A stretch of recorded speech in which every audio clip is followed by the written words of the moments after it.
What is up, folks? It's the Emulsion podcast, hosted by chef and media producer Justin Khanna. That's me. The Emulsion is a result of my desire to educate, share, and personally keep myself up to date on stories stirring up the restaurant industry. I also sit down and interview remarkable professionals that are making exciting moves in their own unique and creative ways. Fine dining, chef swaps, new gear, critiques, professional performance, balance, hospitality, as well as the occasional rabbit hole are all just a few of the topics we get into here. With the goal, of course, being that you take off your headphones or get out of your car feeling smarter, more inspired, or more connected than when you pressed play. Whereas the long ad read, you will not find that here because the growing gang of amazing folks on Patreon make it possible for me to hit the publish button every single Thursday, and I'm eternally grateful for their support. But more on that. Hello, welcome back to the Emulsion podcast. This is another interview show. Today's guest is Alex Meizlish, owner of Equilibrium Farms.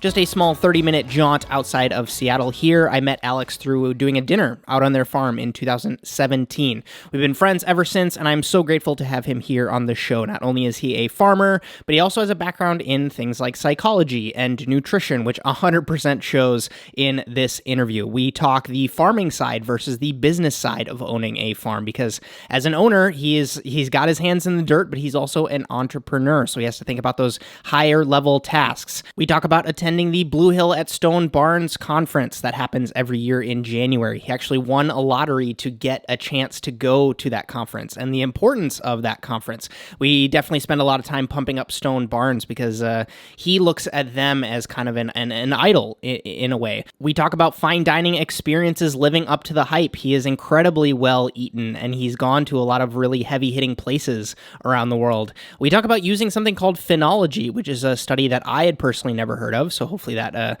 it lends a little nugget to your life. We talk about dealing with failure, especially from his perspective, because as a chef, you might deal with customers leaving a bad Yelp review or a dish not being served exactly how you want, but Alex deals with Mother Nature impacting his decisions every single day, so we get into that. We talk about criticism and how being someone who loves control grapples with things like emotions and mental health.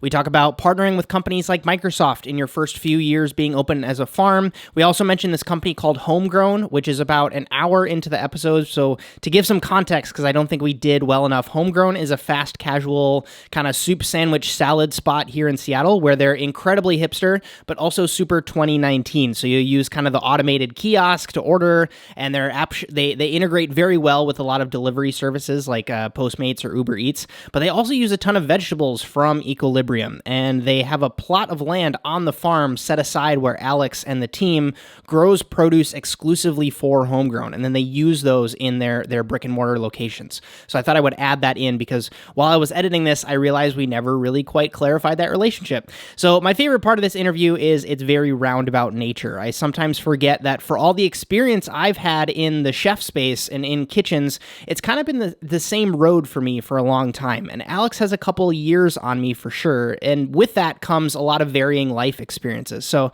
it might not always seem inherently obvious why he starts to go down some of these rabbit holes in our conversation, but he's always able to end up giving a satisfying answer to all my questions, and that's why I really, really enjoyed this interview. You can also presumably tell by the length of this episode that we had a great time together, and we do tease at an episode 2 quite a bit throughout the conversation. So for everyone that submitted your questions, thank you. I hope that our conversation was able to answer some of them. For anybody that doesn't know, I poll on Instagram and Twitter when I have new guests, and I use the question features or the thread feature on Twitter to make sure that you can submit your questions before I sit down with any of my guests. And because of the truly sporadic nature of this interview, I never explicitly asked anybody's individual questions, but I like to think that there was certain points when I inquired along the lines that some of you were wanting to ask for. So feel free to leave as many comments as you want. Let me know what you'd like to include for our next conversation, because it's definitely,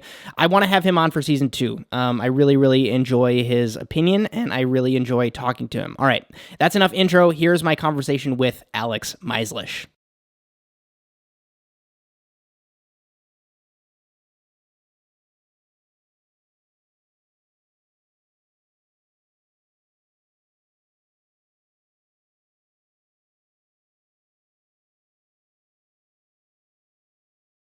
I wanted to kind of start with how your off season was, like how because you're in this weird kind of like it's like the reverse of a teacher school year, right? Like you work all summer super hard. Yeah.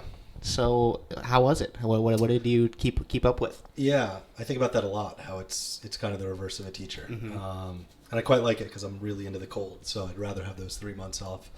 And I think being a farmer, we're quite tied to the earth, and when the earth rests, the farmer should rest. Sure. So there's a symmetry there. Mm-hmm. It was good. I mean, it was typical in a lot of ways, and it was atypical in a lot of ways. I mean, this is on some levels. I've been farming to some degree since 2007. So there's this cycle of the year, which showed itself as it normally does. The darkness of the days, the cold temperatures, the tomato plants dying, wow, all that stuff, the phenology of the season. And then there's the business side of it, which I haven't been doing for 12 years. And that presented, I don't think anything that was unique to business, or I just think it was my first time learning some lessons as a young or new, I don't think I'm young necessarily, but as a new business owner, I saw things for the first time. Sure. So the one thing that I find fascinating about you is that you'll take up your time in the off season to go visit other places, or you know what I mean? Yes. What did you do? What did you do any of that this year? And can you tell us a little bit about what happened? We can go prop number 1. Ooh. First guest to bring props. Yeah, when I went to Eco Farm. Wow. Actually, that's not the beginning of Eco Farm. Yeah. In fact, give me a second. 39th. I'm going to go find prop number 2. Yeah, do it. This is fascinating. So for everybody that's just listening, January 23rd through 26th in California, Eco Farm Conference, 39th annual Eco Farm Conference. Always the last week in January. Got it. Okay. This is a pamphlet. Diversity is key. 40 years of science tells us about organic agriculture. So I think this is actually Justin, first of all, I'll say, you've probably met me a lot. You know that we could probably talk for the next 8 hours. So I know you've got a 6 o'clock time cap. Yep. But something that I think is also interesting is here's exhibit number B. B, yeah.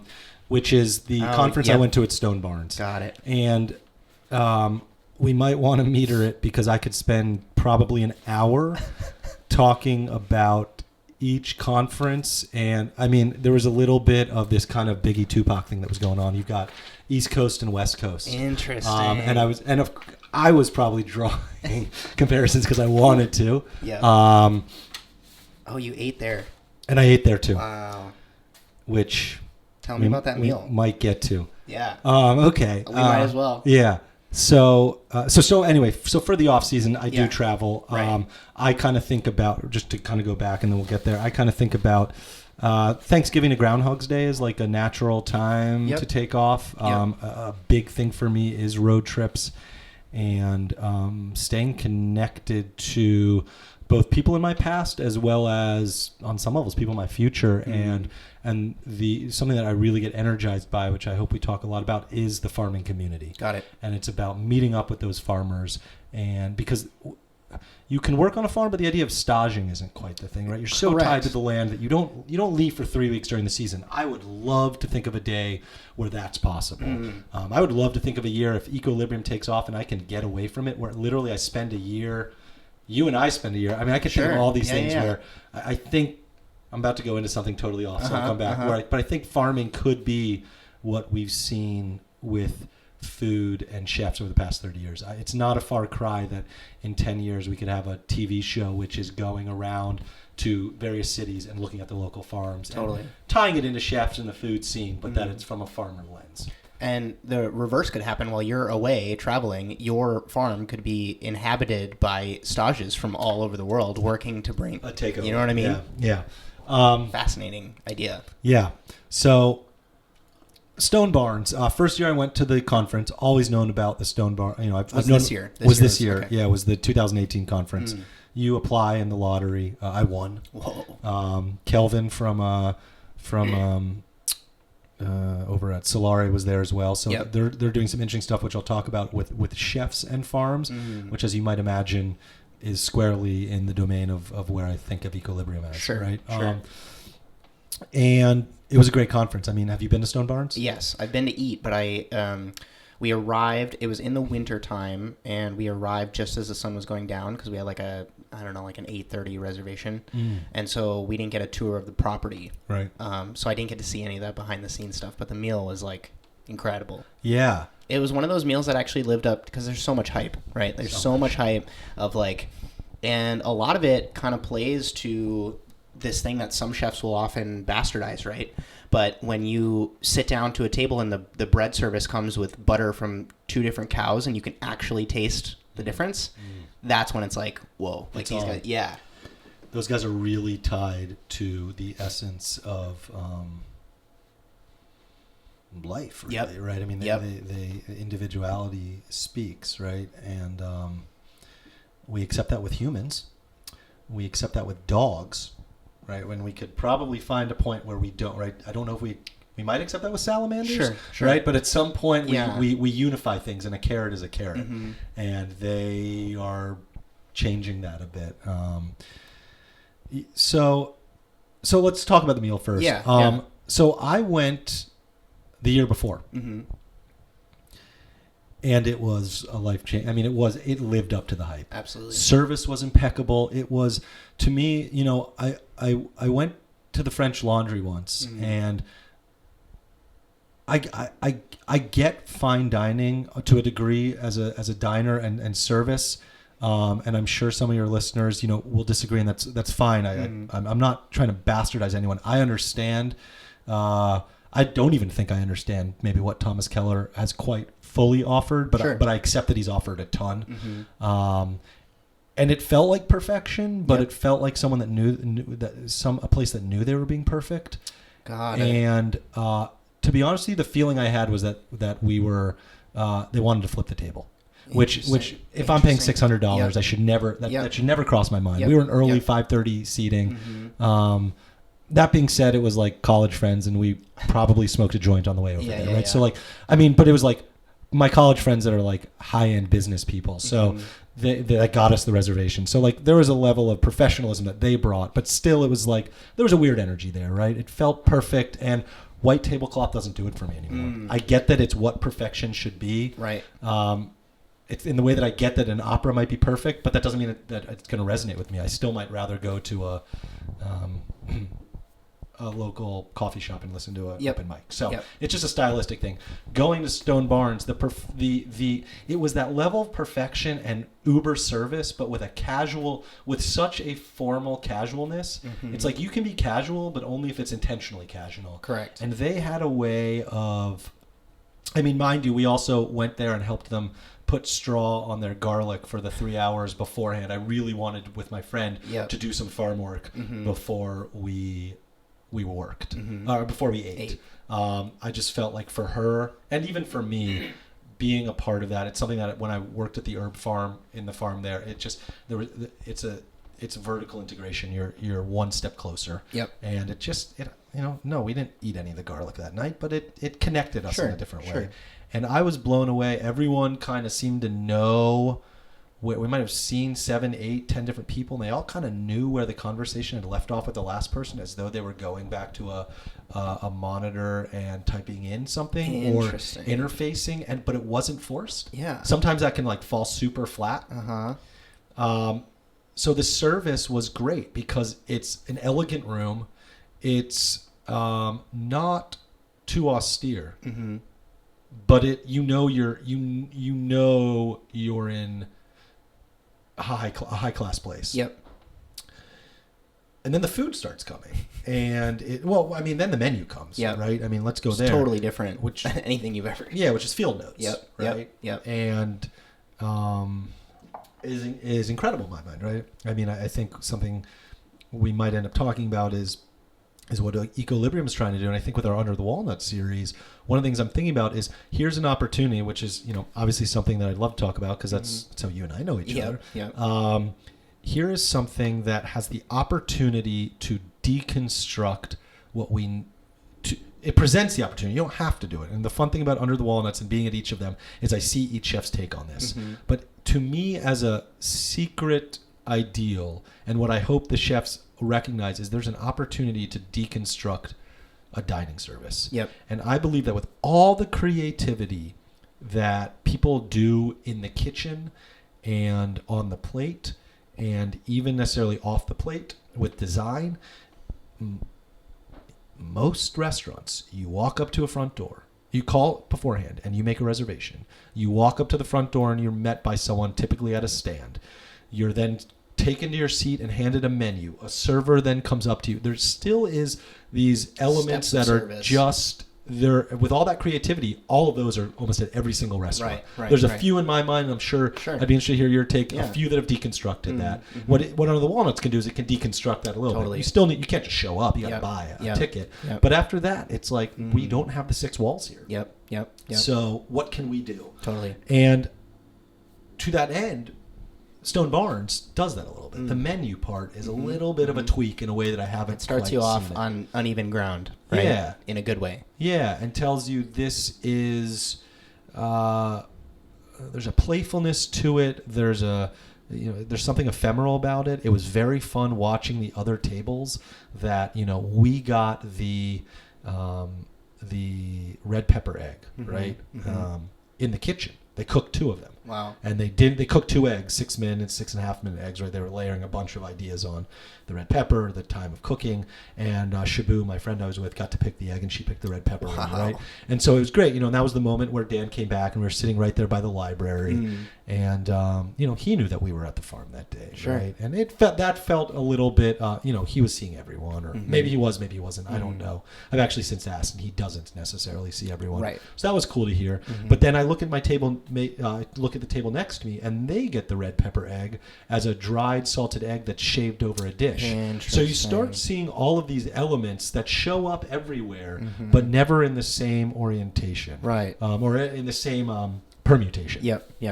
And I thought that was super cool. Sure. Right. So everyone's going to walk away talking about red pepper, but one person got it as a 6-minute egg, another person got it as shaving on a vegetable dish. Yep.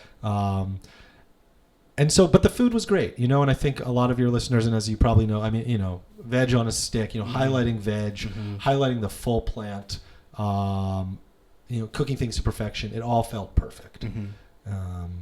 But not in a French Laundry way. No, not in all the time in the world.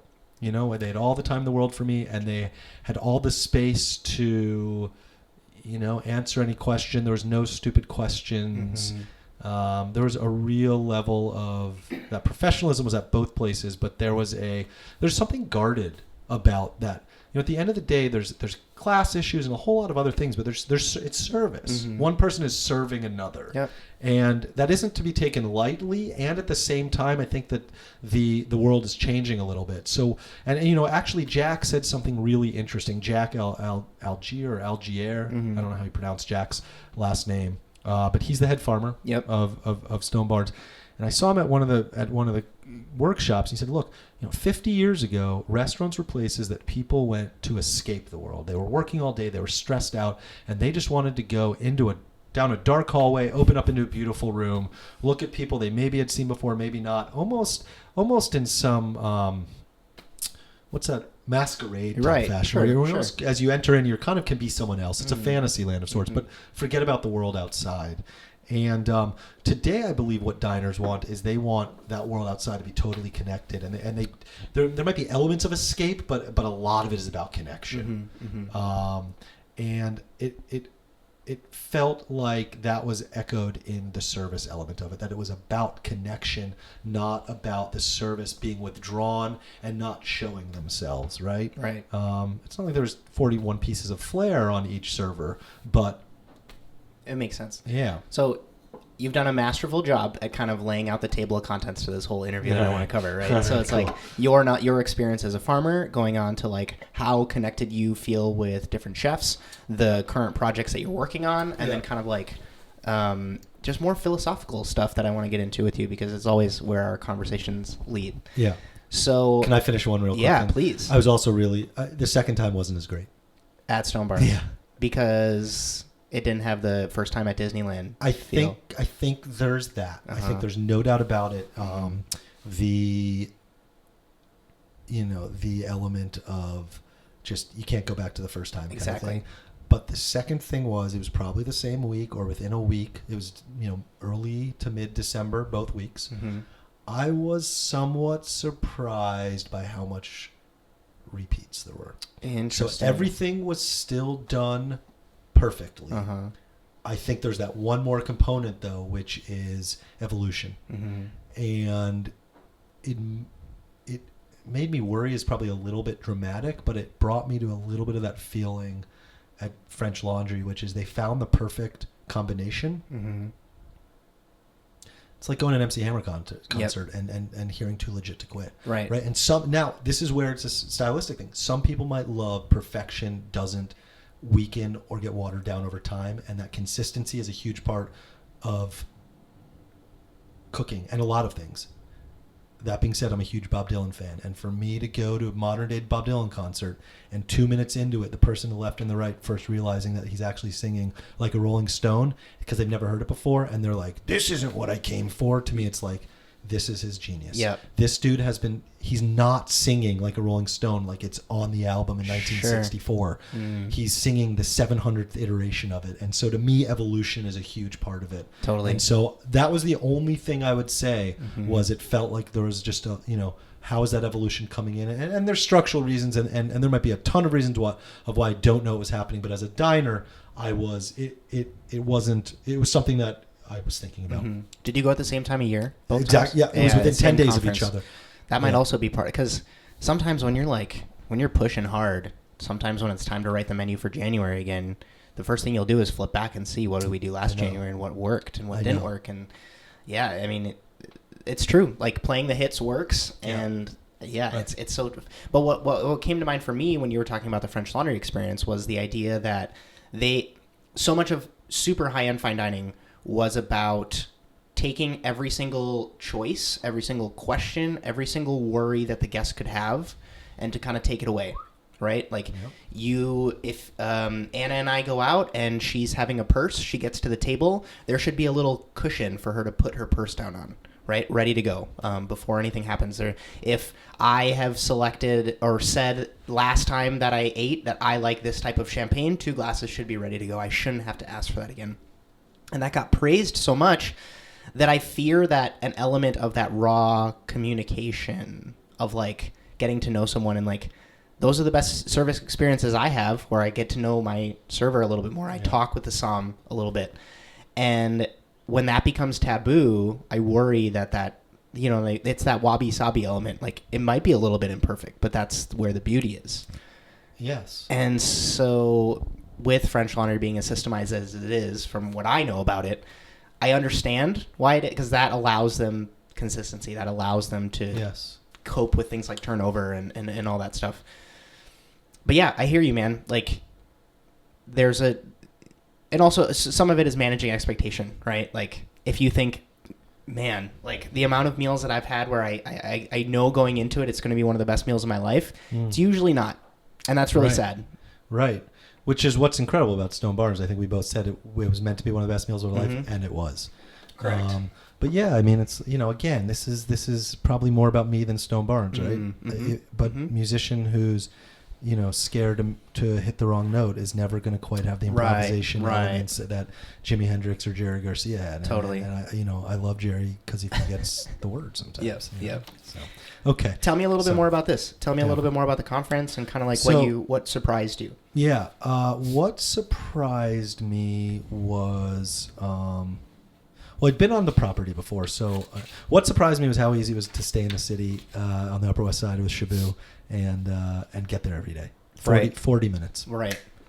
Getting out of the city, going north in the morning, and it was a little bit before the turn off to the GW Bridge on the Henry Hudson Parkway, and then it was gravy after that. Funny story about that. Yeah. There's a friend of mine who used to be a sous chef there. When he was a chef de partie, he would use that drive from Harlem to Stone Barns, and he would take his prep home with him, and he would turn radishes on the way to work every day because it was so intense. Great. Anyways, funny story. Like that commute.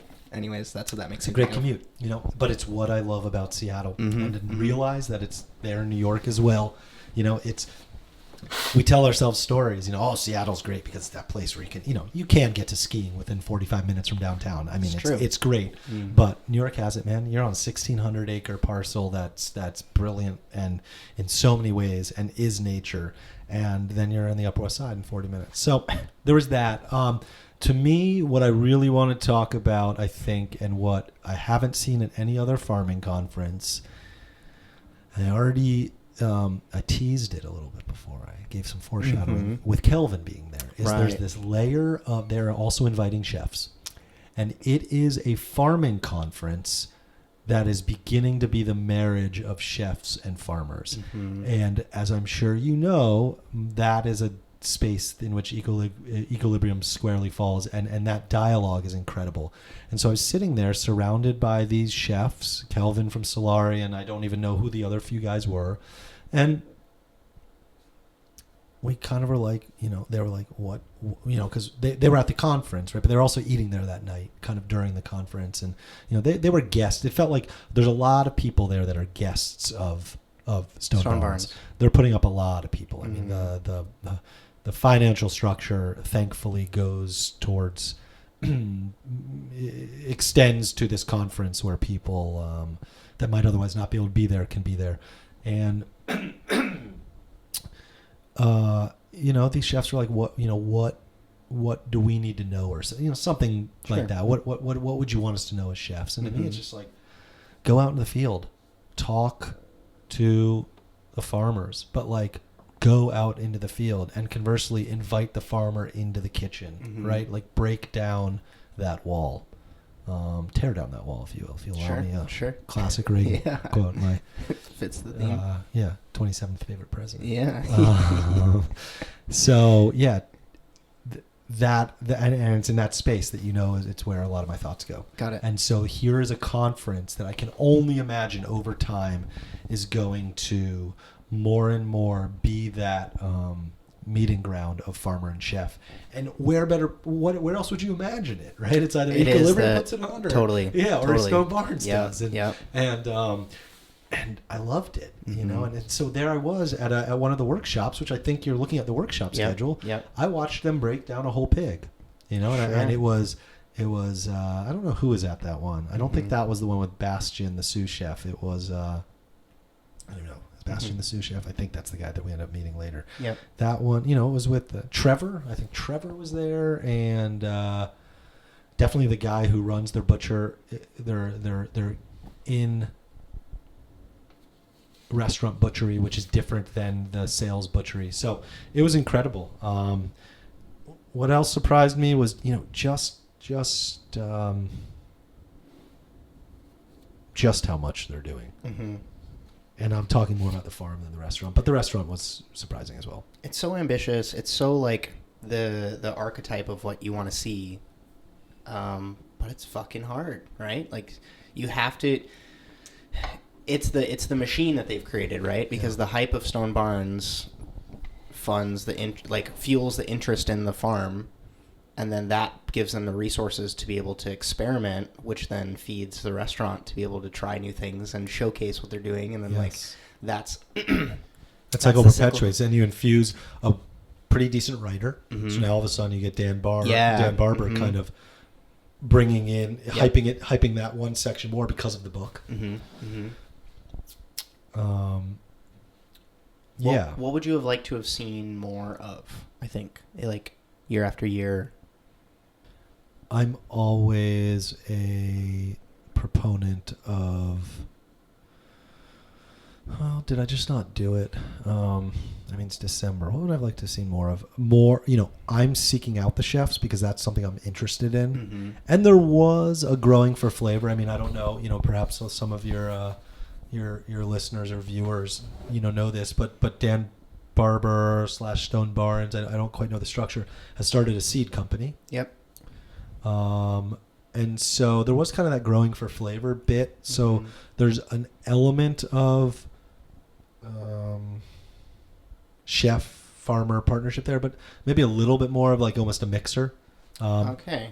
Forced kind of, not forced, but opportunities for social events. It was very passive, whereas at Eco Farm, when we talk about that, there's a lot of mixers. You know, the Women in Ag mixer, the people that are descendants of the UC Santa Cruz farm program. So there's that bit. I love the outdoor stuff. You know, getting our hands dirty, doing some work. However, some that more can of happen that in December. Actually, you know, maybe a pre-workshop where you can come and actually work. I mean, the greenhouse there is the best greenhouse I've ever seen. Right? I mean, it's it's almost an acre. It's a 30,000 square foot greenhouse. You know, I mean, it's where where money can really help out. Sure. Right? But Jack talks a lot. You know, Jack talks about we got to make this farm work for itself, and I don't quite know. Do we need to do something because of that? No. Fine. You know, I don't quite know. You know, I love the ideal of got to make the farm work for itself. But when you're on a Rockefeller property and you got Stone Barns backing you, the ideal needs to be there. But when it's not, it can still be floated. And you know, I take it at face value that Jack's figured out the financing of stuff, and most stuff can pay for itself. You know, there's not much of it that's floated, but it's something that comes to mind. Totally. Right? I mean, you're the business owner, right? That's naturally going to come to mind. Yeah, right. Should we segue into talking a little bit about equilibrium? Because that seems to me like a next natural thing. Tell me all about it. Tell me all about it. Yeah, tell me all about it. Yeah, all about eco. Yeah, so again, you know, going back to the beginning of like how was winter, like one of the things was there was a fair amount of transition, you know. At this point, there's no one that's worked at this point.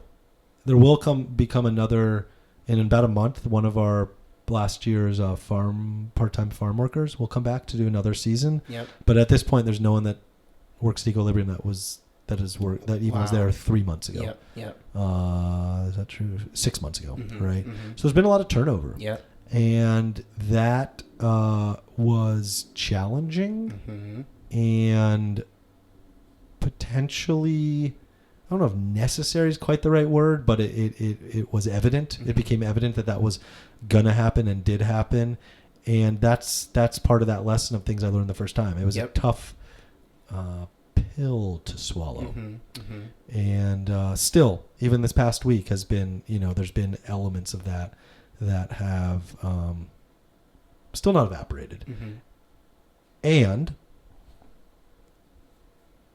I can lose a lot of time looking backwards. I can lose a lot of time, energy, and success by looking backwards. There's a value in looking backwards and realizing mistakes I've made, where things went wrong, feelings I had that should have been addressed or dealt with, whereas I thought I might be able to get my way out of them, and then move forward. You know, and that I think is kind of a cognitive flexibility that I don't always have. I can ruminate, especially in winter, you know. That's where the seasonality of it and being, you know. So those last couple weeks of December were really tough. January always brings a rebirth to it. Eco Farm in the end of January always does. And then, you know, I will say to anyone in Seattle or the northern climes that is listening or watching, if you suffer from SAD or seasonal affective disorder and you want to experience a taste of summer in February, go buy a packet of tomatoes and tomato seeds and plant them, because there is an essence of summer, and I can, you know, it's a little dramatic to say I can feel the warmth of the sun on my back, but like I can see when I plant that seed and when I see it emerge what is happening. Right? I planted 2,000 tomato plants. Wow. Seeded 2,000 tomato plants in maybe the size of this 2,000. And yeah, just due to our seeding style, we start in open flats and then we'll prick them out and put them in 4-inch pots, right? So soon those 2,000 will be the size of this, you know. But here we were in 2 hours, whatever, and 10 square feet seeding 2,000 tomato plants. I'm thinking to myself, the amount of hours that we've just unleashed on ourselves by planting these 2,000 tomato plants is not evident in these 10 square feet. No way. You know? Yeah, and so that then the moment of fear arises, but nonetheless, there we are in kind of a February or early March day, and there's an energy there. It connects us to summer in winter, and like that is a psychological buffer towards seasonal affective disorder in my mind, is plants, and nature. That's so interesting you say that, because like talking about, and this is going to go down another weird rabbit hole of like the amount of time that so many people spend inside, and the fact that the only times that you will technically then see the changing seasons is when you can feel it. Like you can't see it coming from those 30 days out. Right. That's true. We're doing the same thing back here. We're trying to grow a small little garden. Oh, nice. I need to get some seeds from you. That's what I wish I'd done. Totally. I was like, why didn't I bring seeds? Yeah, no, it's fine. We should film some out there. Yeah, that's a good idea. But some of them died because I went on holiday. My girlfriend and I, my fiance now, and I went on holiday. And everyone send Justin congratulations. Yeah. I don't know if do the people they do know. They do know. Network I had her on the podcast last week. Oh, you did? Okay, I wanted to chat through a couple chef-related dating a chef, our relation, because I don't share a lot of that stuff on the internet. Yeah, I would imagine. But anyways, boundary, all of our herbs died. And so, really? They just kind of like, So they kind of, but they grew really fast. They sprouted up really fast. Yeah. So what we decided was we should just wait until it gets to a decent point when we can, we know it's not going to freeze, and then plant again. Is that what you'd recommend? Yes, and that has been the incredible thing of this season. I've been talking to a couple other farmers. We are 3 to 4 weeks behind. There's no doubt about it. I was shocked. I did see, I think, a flowering cherry on my drive here. Okay. I've got one in my house that I use. There's this idea of phenology. Are you familiar with phenology? No. Phenology is the study of nature through the season. So if we had like a phenology notebook, I might write down every day that my flowering cherry first flowers every year. So I could look and see how the seasons change over time. And so just like, when did I first notice that bird? Yep. When did I notice that plant flower? When did I notice X, Y, and Z in nature? So it's nature over time. Sure. And the study of nature over time. And is that done to predict when other certain things are like? So if you see that flowering cherry started, then you can look to what happened last year, and you're like, okay, I'm 6 weeks away from this happening. Yeah, but. Or are you trying to monitor the changes? If it was linear, that's my thing. Right? Is it to monitor the changes that it? There's elements of it. Got it. I think that, when we build the supercomputer of all time and enter all the data and collect all the data and enter it, we'll have the answer, right? We'll be on top of the pyramid of knowledge. Yep.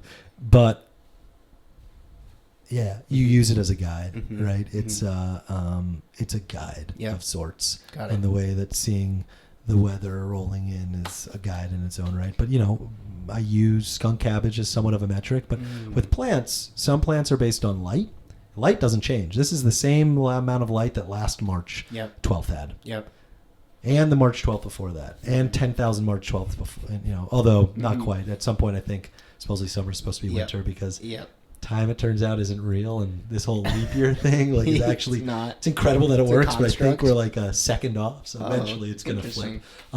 But there's light, and then there's temperature. And so the light-based, the things that get their cues from light are where they should be, because the light hasn't totally changed. In fact, we've had more light in February. Sure. I bet when we look at analyses, there's more lumen hours that have come through. It's been very clear and very cold. But temperature stuff, which, a lot of metabolic activities are, most light stuff is if it's contained in a bulb, because all that energy is in a bulb or in the tree. If it's growth, it's typically a little bit more, like green growth is typically more heat related because of all the metabolic activity that's required. And so, like, our garlic's really small. And I haven't seen any skunk cabbage. So I know I'm on a bit of a tangent that we're behind, but we're behind. Yeah. No. Yeah. No tangent. I think there's something tangents else. are part of the game. Yeah, I love it. That all of that prevented me from asking the typical question I ask, which is for you to give me a State of the Union, because you basically gave me a few of your thoughts already. Yeah. But I always like to use that question as a way to frame up future questions. I don't know, because sometimes people are really keen on just kind of like answering exactly what I asked and not kind of elaborating or like saying this is how this ties into this. But I feel like that's not going to be a problem in this interview. Yeah. To continue on with Equilibrium, in doing my homework on you, I found that you started a farm in 2008 or maybe 2007. You can fact check me here if I'm wrong. And it was in California. It was in California. So you talking about Two Oaks? Yeah. The famed Two Oaks. So tell me a little bit about like why then, why in California, and then why the move up to the Pacific Northwest, and kind of how does that different? Great. It's a tale of confusion, drugs, lust, more love, and probably a fair amount of foolishness and stupidity and at the end of the day, learning in life. So going back to, probably right around the end of college. I mean, you want to know the whole story of farming? Yeah. So, end of college, you're a son of a doctor, right? Yep. So I thought I'd want to be a doctor. You would want to be a doctor? Yeah. Okay. My whole, growing up, I always loved science. Hard science, lab sciences. Organic chemistry. Biology, physics. At a 6-year-old, you don't love that. But, I remember one of the early computer games we got was this thing called Bodyworks 5.0. It was just all the layers of the body, and I just stare at them. I wasn't memorizing stuff, but I love that stuff. It's really easy as a kid when you love science to say, go be a doctor. That's what we tell people that love science typically, especially if you grow up in kind of a wealthy suburb of a Midwest city like I did, right? So I grew up in Columbus, Ohio, and doctors, lawyers, right? One of the two kind of thing. And I get it. There's reasons for that. But I kind of became disenfranchised with it a little bit in college. And I used to love learning, and I went to Northwestern, and there was something about it that just, there's a competitiveness that entered in. And I guess I didn't rise to the occasion or something, but turned me off to school a little bit. And I was like, this can't be what it's about. I also started smoking pot. In high school, I never did drugs or alcohol or smoked pot or did medicine, I guess is what you call it now. So I started doing that, and I just started thinking about I grew up in a very we talked about the Bexley bubble, which is where I grew up, and I didn't know anyone that lived more than 3 miles away from me, not because we lived in the middle of nowhere, but because that was just like the culture I grew up in. And here I was going off to college, and it was doing what it should do. It was opening my mind to other stuff, and I started following fish and thinking that the parking lots of Alpine Valley and Deer Valley or Deer Valley, is that the venue I think in Indianapolis or wherever, UIC Pavilion, this was where alternative living was happening, right? One ganja goo ball at a time. And I went on a road trip right after junior year of college, first time kind of out west, had some really magical moments. Fast forward kind of next year, I ended up moving west, kind of moved to Boulder, started a small garden there, like the size of this rug, 80 square feet. Ended up getting involved in environmental education, moving out to, and the reason I say science, because I was a biology major, right? So I had all this science, but at the very end, I literally couldn't stand one more equation is life, right? I just got so disillusioned with so you're telling me all life is these equations and these ion gated channels opening up and closing, and it's that predictive, and there's nothing ephemeral or real, and so at the very end, I kind of got a professor to sign off on all this stuff. So I switched from being a neurobiology major in the last moment to an evolutionary biology major. And I was fortunate enough to be able to take a class down at the Field Museum, an ornithology class down at the Field Museum in Chicago, and it turned me on to this idea of natural sciences. This whole other world of science, right? The original science, if you ask me, right? On a certain level is nature. Sure. And so I ended up getting involved in environmental education. And I worked in an environmental ed school, first in the Bay Area. I worked for a program, part of the park service, and then out in this town called Sonora, about an hour north of Yosemite in the foothills, a couple hours east of San Francisco, and a place called Foothill Horizons. And what we did is, what goes on in California probably is well as any state is 6th graders get a week of outdoor education or science camp or whatever it's called. And we were at one of these facilities. So every week we'd get a week, a couple hundred 6th graders. They'd come out. They'd stay on site. We took them on hikes. We went to the giant sequoia grove. You want to talk about wonder, showing someone. I still remember the first time I ever saw a giant sequoia. Yeah. Have you seen one? Yeah. It's... You think you understand it like a bit, like you Sure. stood in the shadows of the Empire State Building or something, so you've like gotten the sense that like things can be big in this world. The giant sequoia, there's something about it that was like it. Totally, because so many other things in nature in our lives, whether it's like the dog that you grew up with or your pet goldfish or like the plants that like I grew up when my mom was intensely into like flower planting, and so much of like that natural life that you experience is like in your lifetime, right? Like you can see the beginning and the end of that life form. Yeah. But to look at something that is so massive and say that this has been here for before Jesus, centuries, it's like, whoa. Yeah. That's what struck me. Yeah. So there's the time and then the size. In my mind, the size was I'd been around big trees. It was on a. I mean, I think I read something that like. There's enough lumber in there now. Giant sequoia wood is not good for structural lumber, but from a volumetric standpoint, to maybe make 200 5-bedroom houses or something. I mean, it's just like so blew me away. Anyway, we took kids there and we were teaching them about nature, and a lot of them were from the Central Valley of California. It was all a lot of them were Stanislaus County, so Modesto Square in the almond, or as I believe the farmers down there say, almond, the nut region, right? The nuts are grown in Stanislaus County. A fair amount of them are.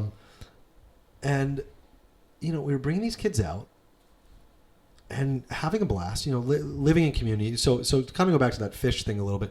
I finally realized, gosh, that all those visions, all those ideals of me kind of leaving suburban Ohio and feeling like I was finding something in a fish, there's actually people living that way, and most of them are involved in outdoor pursuits. Is what I determined. And they're you're not just camping in a field to go see a fish show. You're camping because you're backpacking. Yep. Right. Yep. And you're talking about these things because you're just deeply invested and tied to nature and a life with no watches and a different watch being the sun or whatever it is.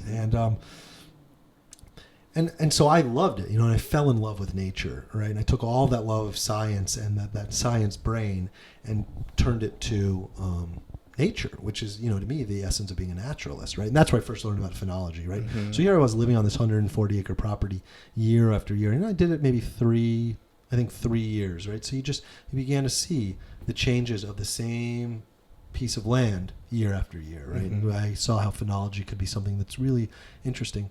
Problem was we were serving them absolute shit in the kitchen. So these kids, So here we were bringing these kids out saying, here's the difference between a ponderosa pine and a gray pine, and like, let's go look at the deer and let's do a pond study and all this awesome stuff about nature. And we were feeding them shit food. And I was like, not only are these kids potentially going to take over their parents' farm, or the children of immigrants or migrant workers that might become a foreman or farm lead in those farms and making environmental decisions around farming and food, but what a disservice if what they do is they go back home and for the rest of their lives or the rest of that school year or the rest of schooling until they leave, they say, wasn't that fun when we were out in nature, like that thing over there, versus realizing that like nature, we are always in nature and we are always making environmental decisions. And one could argue the largest environmental decisions we make on a day-to-day because we make it, in the conventional way, whatever 365 times 3 is, 10,095 times a year, we are choosing what to eat. And it was missing, right? We were serving hockey pucks, right? What were hockey pucks? It was like pre-frozen chicken fried steak or something, right? And Monday was always meatballs. And I said, well, I'm an environmental educator. I'm really interested in teaching kids about the environment. We had a garden. I began getting a little more interested in it, but like, well, what do I know about the food system? Was the thought. Yeah. I'd already been introduced to fine dining, right? My grandparents, growing up my entire life, my grandparents lived on the Upper East Side, right? Mm-hmm. And so when I'd go visit them in New York, we'd end up going to a nice meal. And I always kind of remembered those meals. There was just something quite different, right? I had to be formal. I was a pretty rambunctious kid, so there was a little bit of like the sit still, like, what are you about to do element of it. And so food was already a big part of it. And living in this community at the outdoor school, cooking became a larger part of it. Mm. So I already had those pieces of my life in play.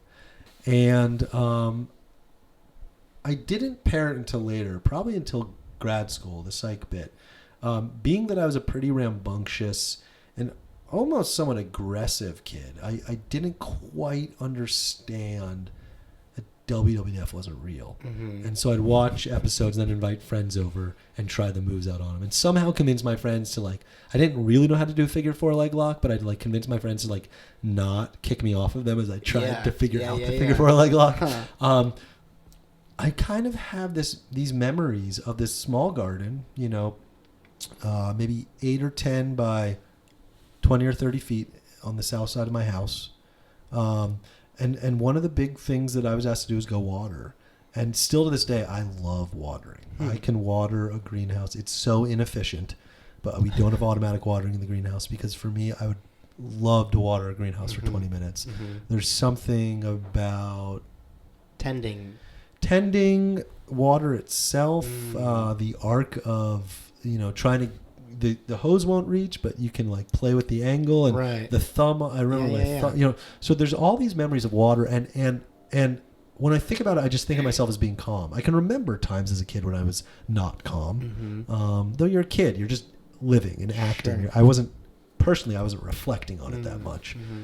But I really have this strong memory of kind of watering and being calm. And so there was a little bit of also, you add into that mix, the love of food, the love of kind of fine dining, because it was, I also think like it was one of the ways to connect with people who are otherwise hard to connect with at times. It was around the meal. And then you add in this like personal psychology of like, it's also a space where I'm most calm. And then you add in that a friend of a friend had moved back into town and was starting a farm that I had to drive by twice a day to get to work at the outdoor school. And one thing led to another. And so I started farming with Galen and I still can't remember. I think it was the fall of 2006. Mm-hmm. Then by the summer of 2007, I was working with Galen. That was my last year at the outdoor school, 2007. I then went on a road trip, went back to Chicago and worked at the Spice House. Have you ever been to the Spice House? In Chicago, no. There's one in Wauwatosa. Okay. You know where the Usinger's factory is in Milwaukee? No. There's one in Wauwatosa. There's Spice one. House. Yeah, great spot. You ever been to Market Spice here? Yeah. It's similar. Yeah, it's great. It's a little more Midwest. It's got a little more Wisconsin accent. And they do probably 30% of their sales in like the month between Thanksgiving and. So they sell cinnamon to housewives. Yeah, and a lot of it. Yeah. And they have like 4 or 5 different types of cinnamon. Got it. And they've also got a lot of big accounts. I think they sell to all the great Harvest Bread Co.'s. They maybe do their like herb blends. Super sweet job, and I could talk about that forever. But so there's an element of it. I worked there in college, right? So there I am. I graduated a semester or a quarter early, and I convinced my parents, I could just stay there if I got a job. So I worked at the Spice House, So there I am choosing what job to do, and I'm kind of doing something involved with food, Right. And so food was a big part of it. And I went back on this road trip anyway. It turns out summer of 2007, I'd kind of become reacquainted with a high school or college friend of mine who was living in Point Reyes on the coast in California, and she was working on a farm, and I fell in love with her, and then decided to go visit her on a road trip, and fell in love with her even more. And after some conversations, we decided that we would end up trying to start a farm. And so by November of 2008, we did the growing season. I worked with Galen and on the farm with Peter Martinelli and Bolinas, where she was working, and we would see each other kind of I'd go and work on the farm with her, and then go back and see Galen, then she'd come visit me. Right. Then we got our own farm, and so I think that's where you kind of found me, because I'm surprised you found me. I've scrubbed the internet now. I'm not on the internet, but I am. Mm-hmm. Did you see the picture of me with the hawk? No. That's one of the only images I think of me on the internet. From that era. That's of me at the outdoor school, with the hawk on my arm. Yeah. And so we started Two Oaks, and I thought I was farming with Galen, and it wasn't until I started my own farm that I realized just how little farming I was actually doing. How much Galen was doing when I would go home or before I got there. That was really making the farm run. And there's nothing quite like starting, you can work on all the farms you want when you actually, and it was Lindsay and I, and we would have work parties and stuff, but Lindsay and I basically grew an acre and a half, no tractor, by ourselves. And who were you selling to? Who were the? That's a good question. It was a. We didn't think that far ahead. Okay. We had worked on farms and we wanted to start a farm. Interesting. And so we did start work. One of the jokes I've had a few times in life was putting the farmer back in farmers market. Mm-hmm. I feel like there's some farmers markets out there that have gotten away from that. They're doing a lot of prepared food, and we were at one of those. So we kind of were the organic farmer. We weren't certified, but we were the ones doing, this, what I would say is there's this style of farming, which is small scale organic agriculture is kind of the terms, but it's these tools and techniques that are it's diversified vegetable farming, right? But small scale diversified vegetable farming, that's different than large scale diversified vegetable farming, which is different than large scale monoculture. Sure. And so we did that. It turns out that about half of what we grew, if you ever go to Yosemite, you ever been to Yosemite? Yep, twice. Did you drive from San Francisco? Mm-hmm. So you drove right past the farm. There's a small town. You go up this, you're kind of driving across Central Valley, then you're kind of in the beginning of the foothills where there's basically just these oak trees dotting this otherwise cow-ridden landscape. And there's a point where you cross over Don Pedro Reservoir and you go up a really steep grade. Mm-hmm. And it's right at you go over a reservoir. Right at the top of that reservoir is a town called Big Oak Flat. And that's where we were farming. And then you go through Groveland. And anyway, right before you get to what's called the Big Oak Flat entrance to Yosemite, which is on Highway 120. So anyone going from San Francisco would go this route. There's a turnoff like 800 yards before the entrance called Evergreen Road. And it takes you out to Hetch Hetchy Dam, which is a beautiful dam. People claim it's every bit as beautiful as Yosemite Valley. And unfortunately, it's just under like 400 feet of water or 800 feet of water because it's the water for San Francisco. And on that road, on Evergreen Road, is Evergreen Lodge. And they are a, middle of nowhere. If you don't want to stay in Yosemite or can't, you can stay at the Evergreen Lodge. And we sold half of our produce to them. And they used most of it for family meal. They had a huge budget, because you've got a captive audience. Mm-hmm. And what I learned was I was able to, because I was comfortable with chefs at that point, I basically got the guy to give me a Cisco sheet. He also didn't care, right? Chefs don't really care. So he gave me a Cisco sheet so I could see what they were paying. It was there's no way I'm going to be able to match the 99 cents a pound for onions. Yep. And you're paying $4.50 a bunch for beets when like the standard was $3.25. And we can get into the whole pricing of how these small farms figure out the pricing of stuff. And I think there's a ton to talk about there. But bottom line was Lindsay and I were able to sell, a fair amount of stuff to Evergreen Lodge. And, the finances didn't work out in the first year as little they should. And we were younger. And I think it was as much about the education, proving something to ourselves, being in nature. It was idyllic in a lot of ways and tough in a lot of other ways. I wanted to chat through that a little bit with how you react to failures, as far as like whether it's through doubt or something that goes wrong that was your own doing versus something that you deal with that not a lot of other people deal with, which is sometimes nature's doing. Right. Screwing something up or making something not go according to plan. Where does your head go? Like, what are some kind of practices that you use when things don't go right? Yeah, well, I think I've got control issues and I'm controlling, but I'm not type A. Sure. If that kind of works. So I can be like pretty passive and like let things come to me, but then I still at times want to control them. So, but nonetheless, there's this element that, so I'm not going to completely absolve elements of control within me, but there's also, I can also, when it comes to nature, I think more than humans, I can accept nature changing my plans. Like I kind of have that ultimate respect for nature. Sure. And so it's like, that's the way, you can't fight nature, right? And it's never usually out of malicious intent, right? Like nature is going to do what it's going to do. As I like to say, it's the nature of nature. I mean, it's just what happens. Yeah. There's no questioning it, right? It's not whether it's malicious intent or not, and even with humans, whether it's malicious intent, there still is that element of, what were they thinking? Or like, did I mess up with nature? It's like, no, that's the nature of nature, and it's fun because then you can learn a bit about nature. You can learn about wireworms when the wireworms take out a crop. But there's a buffer in diversified vegetable farming so that chard might be good and onions might suck, but like this idea of like crop failure and it's not as, you've diversified risk. So part of it is diversification of risk, in which case failure doesn't impact you as much. Right. Okay. The eggs in one basket versus the eggs in many baskets, right? So there's that element of it. Or the eggs in one basket versus like eggs and mushrooms and carrots and a pound of meat in one basket, right? I mean, it's if the eggs crack, you still have other things to cook with. Sure. Okay.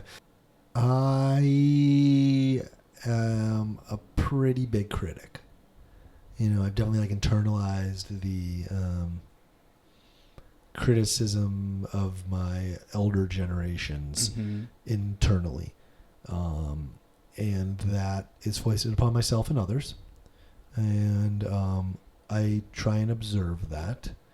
My initial reaction is typically negative, and an overreaction is my initial thought, and if I can get past that initial thought, which takes some self-awareness and time and cognitive flexibility, I can enter into a more productive, balanced, rational even assessment.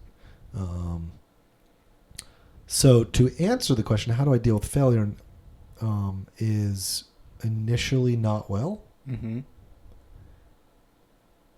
then I grow from it, right? And then I incorporate it. I don't think I think it might be passive. I think I just incorporate the experience versus totally reflect on it and make that, the cue the drum music, cue the music, and he rises up from the ashes, right? I'm not like a phoenix in that regard. Right. And then I think that, this is where kind of some of that psych stuff ties in. Totally. And it's one of the reasons I wanted to cover it, because so many people are listening may be struggling with that themselves, right? Yeah. Chefs are notoriously harsh critics on themselves. Yeah. And it's no secret that a lot of chefs will sometimes have things like anger issues or impatience with things like failures. And maybe if it's not someone that's listening, but someone that they work with, that they're just so why are they reacting in this way? Right. But it seems like it's a natural thing that because you are ambitious enough to do the things that you're doing, that kind of leads it, that you have to have both. Right. So are there any resources or any practices that you've found, maybe a mental cue that you'll tell yourself that if someone else is dealing with something similar that you would advise them to do based on your...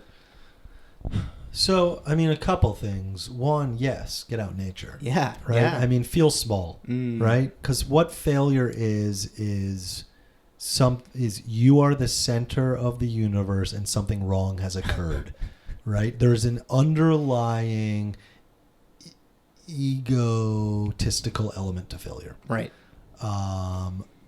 Which is a weird thing to say, so if you're listening or watching, stick with it, because I think we're going to explore it a little bit more. I'm not saying you're an egomaniac, but it starts there. So if you can feel small, it's a psychological buffer. So cognitive flexibility is one thing. Sometimes I like to think to myself, well, there's 250 million people in China that don't care about this, right? So like, and it doesn't work, but I've always like found, and it used to be 50 million people. There's 50 million people in China. Now it's, there's 500 million people in China that like just don't care, right? So like, I don't love this idea of first world problems. Like I get it, but it's like, what do you want me to do? Have third world problems? You want me to like be pooping in the corner of my and like maybe cooking with it? Like I live in the first. It's not to denigrate that there is a third world and not even try and understand that third world. But I'm also not going to weaken the experience of myself or people around me by just saying it's first world problems. Though I think in a sense that is what there's 500 million people in China don't care is effectively saying. Right. But to go a level deeper, I believe that the recognition that, it's the take a deep breath, and that's an idea that doesn't always work. I can I can get myself spun up, right? I can ruminate. I can have a feedback loop that only grows it, right? So feel small, kind of will bleed that out a little bit. Time, right? Recognize that your first reaction is not your only reaction. Yeah. You're limiting yourself. Now, the one thing I will say about farming, or I don't know if we're talking about farming anymore. We are. Yeah. We are or we we're are. not? We are. Oh, we are? I think okay. we are. I think we're talking about life as well a little bit. Sure. Right? So is sometimes, and I wonder about this about the kitchen, is the length of the arc. So farming is somewhat of a long arc. So I can think about, I came in and the mole ate my row of onions, beets. Nothing needs to happen in the next 5 minutes, right? There's that arc that I get, and I wonder about the pressures of the kitchen. Totally. If there's something about that arc is a small arc, it gets shrunk down. That there's that immediacy, right? So I wonder if I'm afforded something a little different through life and farming that doesn't have that pressure of immediacy. It might be the reason why you became a farmer, not a chef. Perhaps. Right? Yeah. Like I like slow things, I talk fast, I move fast, I like that which is slow. Right. And being able to observe and being able to take your time in your reactions. Totally. Absolutely. But, cognitive flexibility is such a huge element of it. And do you meditate? I don't. I don't in a spoken... Right. In a frame. I would argue, not to denounce or claim that I know what even meditation is, but I would argue that there are moments of silence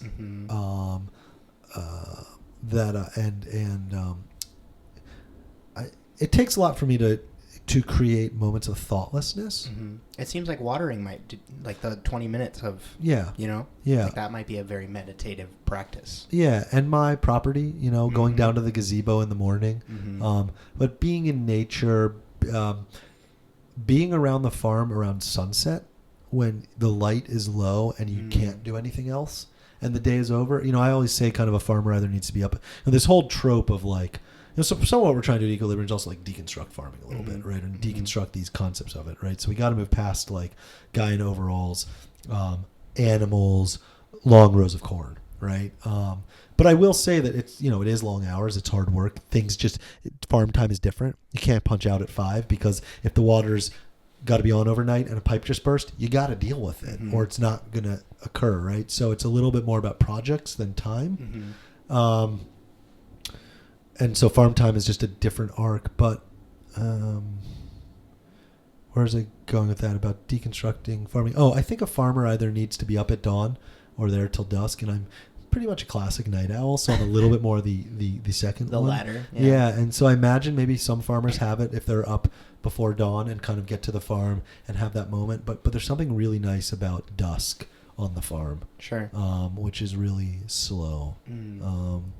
But I'm really kind of, my mind is, in the back of my mind, I'm saying words, I'm thinking about what I'm saying, but I'm also still thinking this idea of failure. So I might have to come back to it at some point. I know if you might want to get on to another. Well, maybe we should swap hats on you for a second, because there's the farmer hat, and then there's the, the entrepreneur hat, the business person hat. Yeah.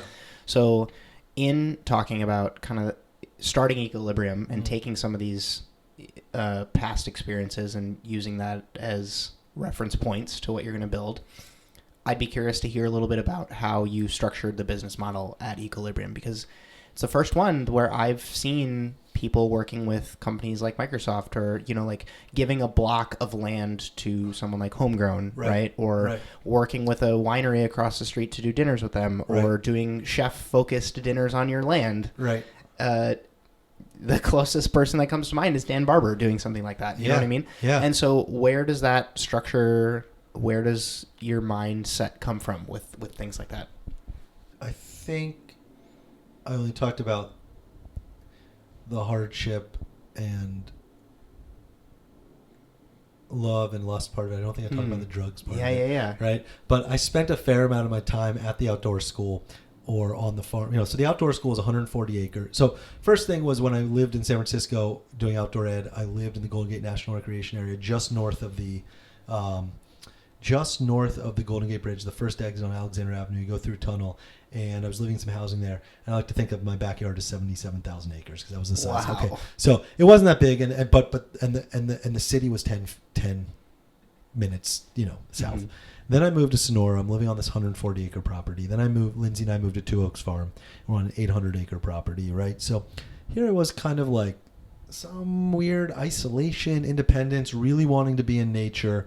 Always loving the city. Mm-hmm. We could talk a ton about what it used to be like going back to New York City and just being like, oh my God, I can't believe people live like this. And going back to New York City and being like, oh my God, this is unbelievable. Mm-hmm. Right? All that stuff. So this tension of city and middle of nowhere has always been within me. Sure. But I used to smoke a ton of pot. Mm-hmm. Right. And I think that was its own expression of isolation and independence, which I think just to kind of, I'm going to get to your answer, but I think that one thing, so I used to smoke a ton of pot, and basically once I started Equilibrium, there was a confluence of a lot of things, but I haven't really effectively since I started Equilibrium, and I don't think I could have done what we're doing if I still was. And I think that there was an emotional shift. Yes, part of after I had that shift, and I don't even know I think it was passive as well. I don't think there was this active moment where I was like, now I'm a new person. Mm-hmm. Something happened, nothing traumatic, but something shifted. And I was aware of it, and something like smoking pot didn't make as much sense. Something like starting a company made a lot more sense. And I don't know if it had been a year before, if I would have taken these things on. They all tied in. So to me, there's also the element of like, pay attention to the emotional side, right? Like if we are not attending to our emotional center, and I think for chefs and maybe farmers, it's very physical and it's very cognitive. But the emotional strand is a lot of people act on emotions without being able to process them. And people should, I don't know how to do it, because I wasn't like this for the first 25 years. I acted on emotion, but I didn't really understand my emotional being. Mm-hmm. Once one dives into that, and it doesn't have to be like dramatic necessarily, but just being aware of it, talking about emotions, and being open to talking about emotions allows one to be emotionally aware. It is a buffer in its own right. So that being said, part of the smoking pot in the middle of nowhere and working in the fields was spending days and days thinking about all these ways that farms could be involved in society. Sure. Right? And kind of watching, in the 2000s, to go back a little bit, I jump all over the place. I was a huge, I can remember nights in 98, 97, I even remember in 2001 I did an Iron Chef competition. I was early. I was an on-Iron Chef. At college, at school, we had this co-op and we wanted to do this video, and so we did this Iron Chef type of thing. I was a huge fan of early Food Network. Right. I wanted to watch a lot of Iron Chef and Jamie Oliver. And Molto Mario. And I was never a big Emerald guy, but so there's all those elements, and so I thought a lot about food, right? I upset, I guess I've got in my ability to ruminate. I can ruminate on anything, right? So I can ruminate on how do farms reach into society, and like everyone is eating all the time. It's essential, and everyone is so disconnected. Like, where do you think some of your food is? Like, where do you think some of this stuff's coming from? Right? Yeah. Like exactly. Yeah. And I guess one other thing is like I did once take an intro to Buddhism class in college, and one of the things, it's like loving mother kindness or something like this, where it was this. We just did it. It was most of it was an academic approach to Buddhism, but it was like we just kind of like thanked the couch, and then thanked the person that made the fabric, and then thank the person that moved the couch here, and then thank the company that purchased the couch to bring it here, and then thank the person in the customer service department. And so I think that that's a buffer as well, when you realize that it's not you. Like, you might be the end of a long process, but you're still just part of a process. Sure. And again, going back to the egotistical thing, I get it. Like, the person that did the customer service, like, didn't really have an impact if the couch is shitty, or if you like wake up after taking a nap and you like peed on the couch. Like, there's an embarrassment that sets in that has nothing to do, but still, nonetheless, if you can zoom out and kind of see that chain, it's part of it. So, I just think about all of these elements of food, and I remember in 2007, and I think back in those days, I had a lot of ideas. My friends were like, sure, like whatever, how are you going to do that? Or, okay. And we were living 3-4 hours away, but I still remember thinking, man, like, why does Google not have a farm on their campus? Here's Google that has 80 acres, 60 acres, whatever.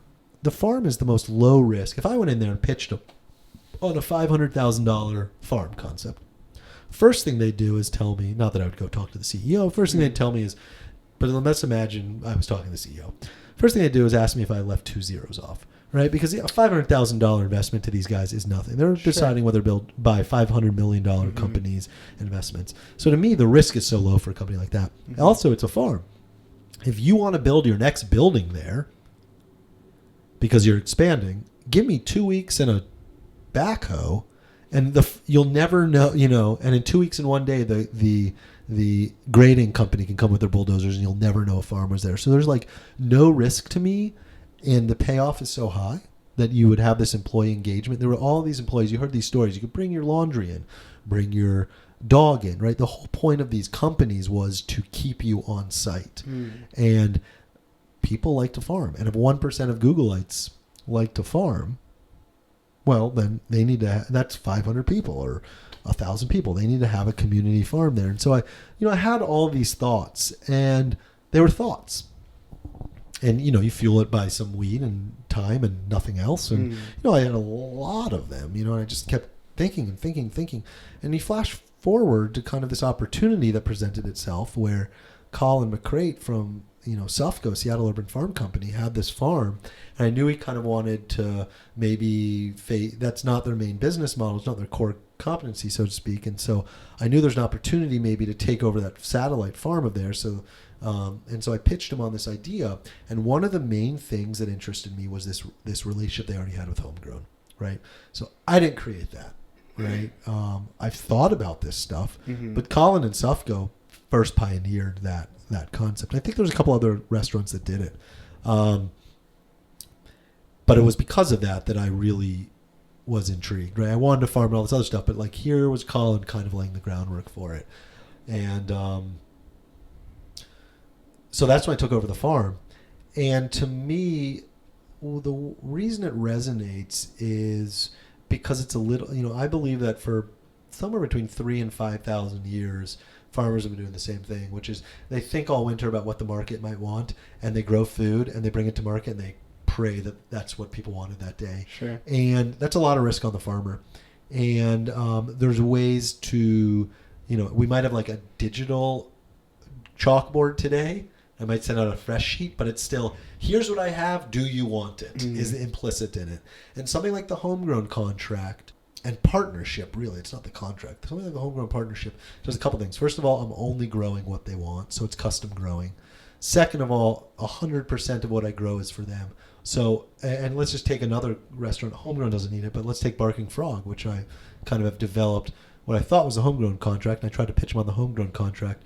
And then I learned that actually what needs to happen is there needs to be a Barking Frog contract. Right? You can take elements of it, but you can't just duplicate it quite yet. And, if Barking Frog buys 2 beds of tomatoes, and they in late June, early July want 40 pounds of green tomatoes, because what they really want to do is make some sort of green tomato jam or blah, blah, blah. if I was a farmer doing that old model of just bringing to market what I wanted, there's no way in hell I would bring green tomatoes, right? I'm trying to get my red tomatoes to market the fastest as possible. Some of that's convention, right? I mean, and I think I'd love to spend some time with you talking about what is food, right? Mm-hmm. Because a red tomato isn't the only part of the tomato that's food, right? But it's barking frogs bad. If they want, I'll inform them. It's informed consent. I'm informing you that if you take these green tomatoes, it's going to delay your red tomatoes. You want it? Great. There's nothing I'd rather do than pull the 40 pounds of green tomatoes for you.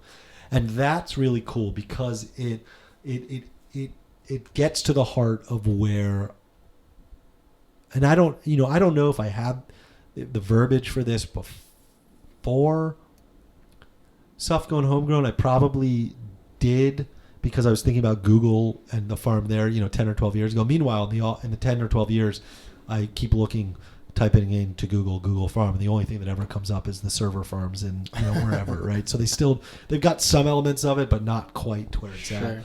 And I don't want to pretend like I grow farm at Google or at Microsoft. It's been very hard to get into those companies, but my goal is to get there. Right. And I think that's like why I was initially so attracted to you guys, because the chef restaurant space got to a certain level of that as well, where it's the concept of a bistro that is open 6 days a week, and they open for service at 5:30, and they might have like a website where you can check out their menu, right? But it's kind of like the doors open then, and they open and you hope people show up. Right. Not all that different from sending out a fresh sheet and saying, right, I hope you buy it. Right. And so when I started to hear about all these chefs that were doing tasting menu dinners with concepts that included things like tickets, that like really struck me. And like, whoa, you can you can do the same thing. Like the product doesn't necessarily change. Right. It's how it's presented to the consumer. Right. That's a little bit more business savvy, where you're making sure that you don't have all these conventional worries that go along with, you know what I mean? Like overheads. Yeah, like whatever percentage homegrown is of your business, that helps. So like it doesn't necessarily have to be the end all be all of farming, but it helps you do what you do. You know what I mean? It brings you a little bit of peace of mind. Like, well, absolutely. I would also say that when we look at the homegrown, when we look at the contract in its totality, a couple things. It's a best faith effort. They trust me that, and it's something I take seriously because they put that trust in me. We are growing and trying to get them the most product as possible. But our contract is not tied to volume. Interesting. Right? And there's only maybe 50% of the contract is actually equated to the food I bring them, right? The product I bring them, which strikes at the core of, I'd say, a thesis. I don't know if I've turned my theses into business models. This is where I might fail as a business owner, in that I'm not fully svelte in my business model, though I can speak about it better today than I could a year ago. But the thesis is that there's a very narrow range on products and services are unlimited. Right. And when I can layer services on to my product, I can all of a sudden begin to change the economics of farming, which heretofore has been a grind. Now, I'm not talking about corporate farming and that whole world. I'm talking about small-scale organic farming, the farms that have 50,000 followers, shockingly. There's dozens of farms that have 50,000 or more followers on Instagram, right? There's a cachet there. We know there is. So that's another thesis. Where there's interest, business opportunities follow.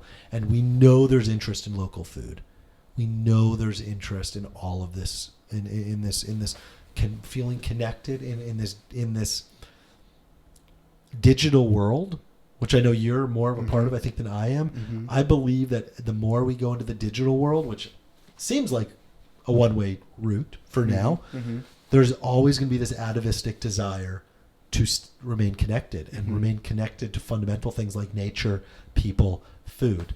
And I think we see that. I think we see those yearnings. And it's shifted what agritourism looks like. But I know that there's a narrow range in product. Someone might pay $2 a pound for tomato. Some might pay $6. If I'm really lucky, someone might pay $8. No one's going to pay $30 a pound, right? You've heard me probably say it before. We're not like the wine industry. There's a $10 bottle of wine out there, and there's a $100 bottle of wine out there, and I do not believe there's a 10x difference in production costs. Sure. How does someone validate's not the right word. How does someone convince someone to buy a $100 bottle of wine? Branding, all this other stuff. I will guarantee you, if you come upon me or any of your listeners at some point, and I'm talking to you about the notes of cherries and wheatgrass in my tomatoes, I'm selling a $30 tomato, right? Some of that, right? Right now we just sell a tomato, and we look at it again as this commodity. Going back a little bit to Stone Barns, in that there's this individual element of a vegetable that's different than the vegetable next to it on the plant. Part of that is how wine does that, and coffee we're seeing it with, right? We just talk about the flavor of a tomato. Yep. We might talk about acid or sweetness or juiciness or meatiness, but that's not how we talk about coffee. And we're talking, it's interesting the verbiage that's used, right? You talk about the notes of something. Haven't quite seen the notes of X in a vegetable or fruit necessarily. Would you be the person to pioneer something? Because I don't think so. No, I think it's so. I made a fun little movie about this guy who made cider in Norway, and he wanted to be in the same league. When you talk about champagne, you think about a very specific region with a very specific product and a very specific caliber of product. He wanted Hardanger cider, which is a very specific region in Norway that grows and produces cider, to have the same thing. And his mission is to do that with cider. So you can have a bottle of cider, or you can have a bottle of Hardanger. Yeah, right. So part of it is that hustle of getting the name out there and like partnering with the right people who will put you on and say the right things about you. And it doesn't necessarily seem like your personality necessarily. And no, I don't think so. So, but I understand it. Yeah, and it's the concept that I want. Totally. And that's the beauty of, like a show like this, because there's someone who's going to listen and going to be like, I'm going to be that person and I'm going to do that for farmers. Yeah. Right. So fascinating. Totally fascinating. Do you want me to keep talking about it? Or do you want please. More along the lines of kind of like how you're thinking about future partnerships, or maybe we can go into Under the Walnuts next. Yeah, we can. So I'm just kind of getting into a little bit of the thesis of this. So this idea of the product, right? So, and at the end of the day, we got a little bit, because we are tied. And this is the interesting thing where, like wine, people don't want, someone that wants to buy a $10 bottle, is even thinking about buying a $100 bottle of wine, probably thinks to themselves, I can't be the type of person to buy a $2 bottle of wine, right? But somehow with food, it's a little different. That 50-cent tomato is, and so I want to talk a bit about, or just think out there in general, the disconnect around food a little bit. And I think it happens with consumers. I think it happens with chefs a little bit. It's changing, right? I think there's times in a stock. Is a stock really going to be different whether you buy commodity onions or $3 a pound spring onions from me? Probably not that much. It gets blended in quite a bit.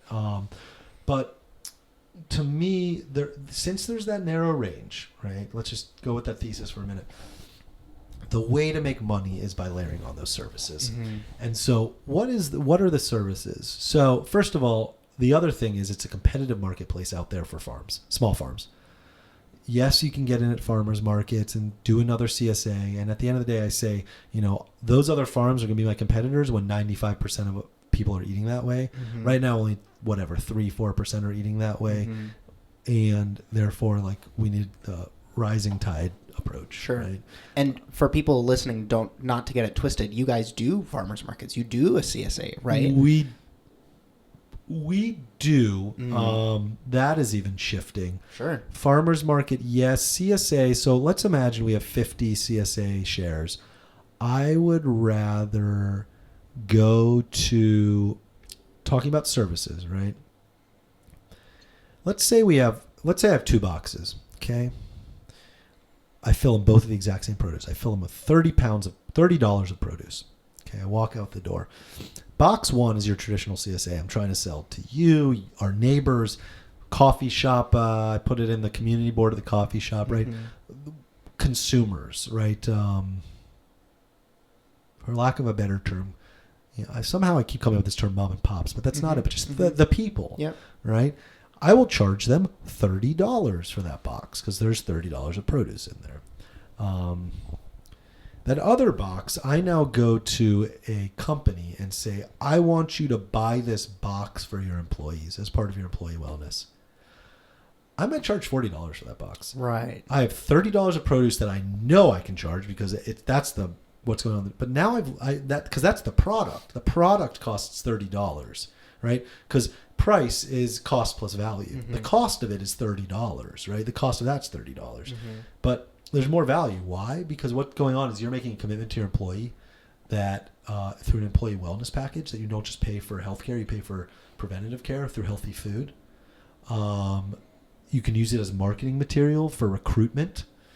You can use it as basically community outreach to show what kind of company you are and what your values are. Mm-hmm. Those are all contained in you purchasing this box from me. And so for me as a farmer, if I can charge $40 for what I could charge $30 there, it's again, that's because I layered a service on it. Yeah. So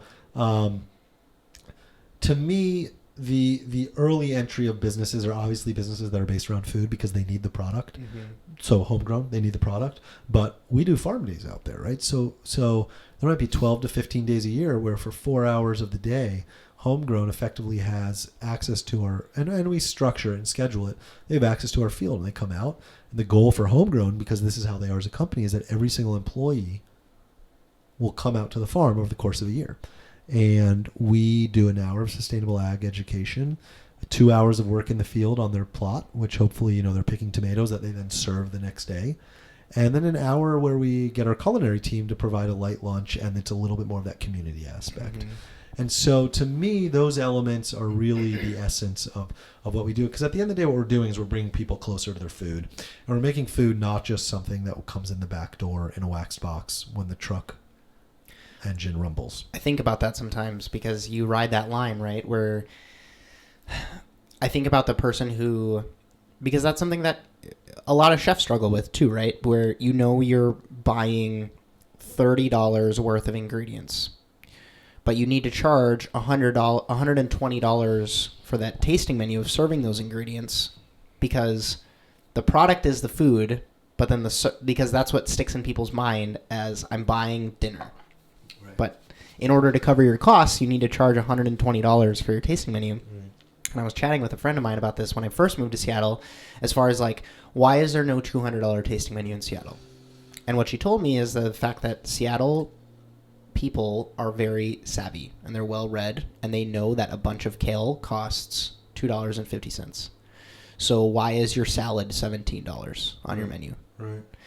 And back to my original point of you have to kind of ride that line of like wanting people to know about food and be interested in food enough so that they're interested in your product. But also there's like this beauty of not naivete, but like not to know how much the tomato costs, but to see that by me bringing you this tomato to your office in this way, that's what I want you to think about, not necessarily the fact that the tomato costs $2. Right. And the connection. You're paying for that connection. Totally. And this is about values. Yep. Right? I'll pay. There's nothing I dislike more than paying a lot for bad food. Mm-hmm. But there's very few things I like as much as paying a lot for great food and good experiences. Right.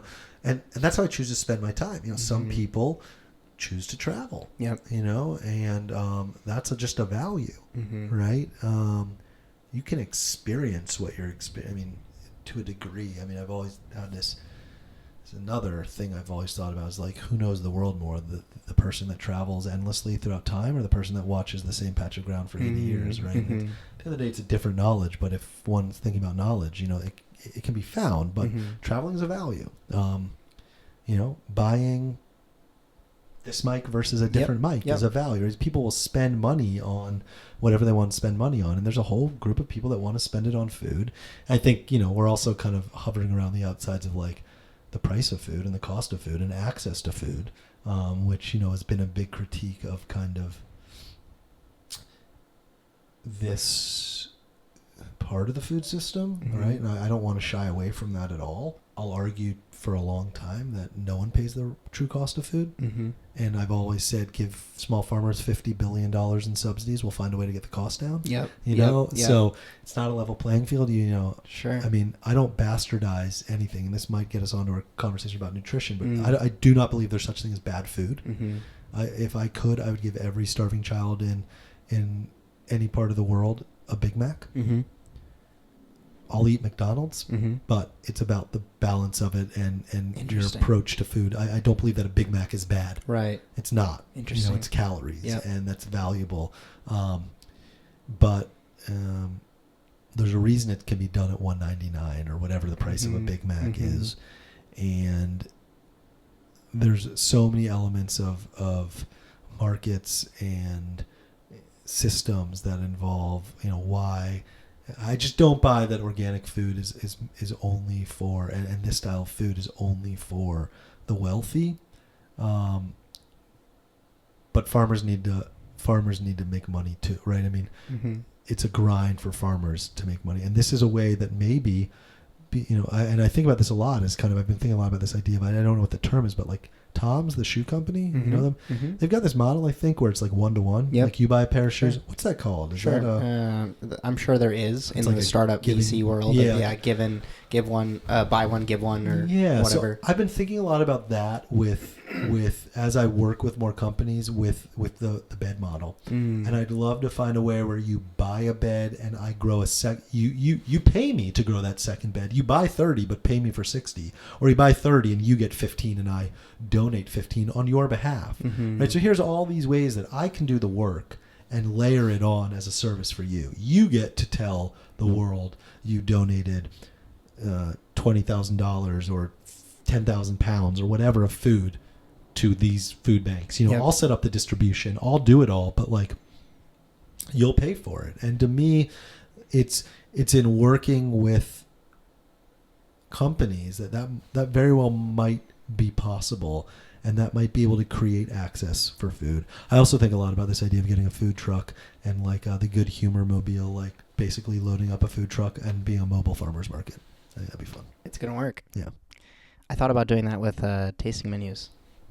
Going to a random park and just saying we're doing 6 courses right now. Well, okay. Like right now. Yeah, like right now. So here's the other thing I thought about. I've actually thought about going, because I love road trips. I've actually thought about this idea, and we'd have to have a larger brand, or like there'd have to be good marketing around it, where we load up here with produce from whatever farms, and we drive to Bend, Oregon. And along the way, we cook food, and we run out of food when we get to the next. Like we time and you it, have to re-up. And you have to re-up, and then you use that food and you get back on the road. It's like buying gasoline, right? We buy gasoline in this town, but we use it all the way to the next town. And it's kind of like buying produce of one area and kind of moving around the country. It'd be a sweet way to be on a road trip. It's an interesting idea. You enjoy this? I got this just for you. You did? Yeah. Thank you. I appreciate that. Farmhouse Cider, JK's, Justin Khanna's. There you go. There you go. Northern neighbor. Yeah. You requested a Farmhouse Cider. How does it compare? I've never had it before. Saskatoon Cuvée. Well, it makes me think about Saskatoon. A part of this, which is a part of my love of food, and maybe we'll get into, I don't know, I'm trying to think about how to tie it in, is I'm deep, one of my best friends is Swedish. Got it.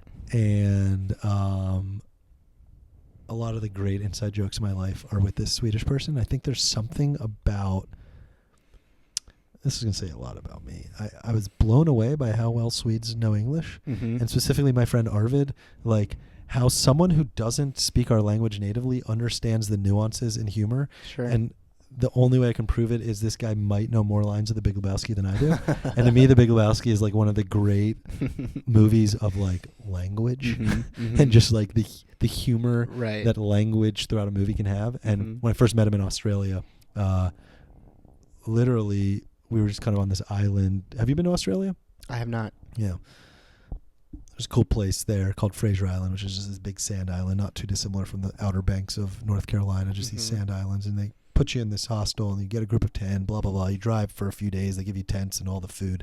And Arvid was in there and everyone wanted to just get drunk in the back. And I really I didn't know how to drive stick shift. I like barely knew. And I was obsessed with the idea of driving stick shift on the right side of the car with my left hand. You know, right. I was like, I'll do it. And right side of the car, wrong side of the road. Yeah, and not knowing how you do it. And you were just driving on a beach. And Arvid and his girlfriend at the time, Sophie, were in the front seat, and we just fucking tore it up. Just all of these Big Lebowski lines. He like knew it so well. Anyway, he's a huge friend of mine, and I would say like that's another huge wave of food in my life is like Favakin, right? I mean, you want to talk about a place that has had huge impact on me. Maybe I can tie it into the walnuts. I'll get there. I know we're entreeing into that, but like, so there's a place I went to twice, right? Once, really? Yeah, once about 4 or 5 years apart. And last time I was there, it was maybe 2015 because I was looking at my passport when I realized it wasn't expired. I was like, when did I go somewhere? And it's like, oh, that's when I flew in and out of Frankfurt to go visit Arvid for his wedding. And I went up, and that was in August. I was there in August 2015, actually on my birthday. Saw the Northern Lights. I mean, dude, just stellar. Like, so nice, you know. And you've been up in those northern climes. It's, you know, it's there's a beauty there. And as someone who loves nature, I love it up there. But I'd gone, I guess, I can't remember whether it was 11 or 12. I think it was 2011. It was long enough that when I went there, you know, I stayed there both times, and I stayed there, and Magnus came up to the, you know, it's so small, right? I mean, everyone, you know, and they've got great service as well. But Magnus is like, you know, you said that you've been here before, but I can't find you in our system.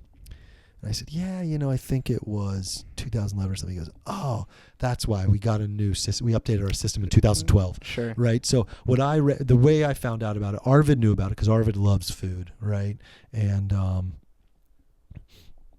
I love, you know, Arvid, first time I went to Willow's Inn was with Arvid, right? He flew over from Europe, and it's been great to kind of connect with someone around that, you know, cross cultures. There's a beauty there for me in my life.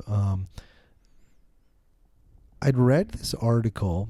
I'm sure some of your listeners and guests have read it, or they can go look for it. I don't know if Renee won, what is it called?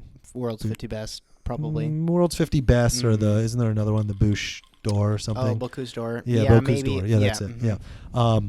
One of those two, right? I don't think Renee is a competition guy, but there are a couple Danish guys who like kill it. Well, I'm pretty sure this was a Renee quote. Okay. Right. So I remember reading this New York Times article, and I imagine it's 2011, which will tell me when I went.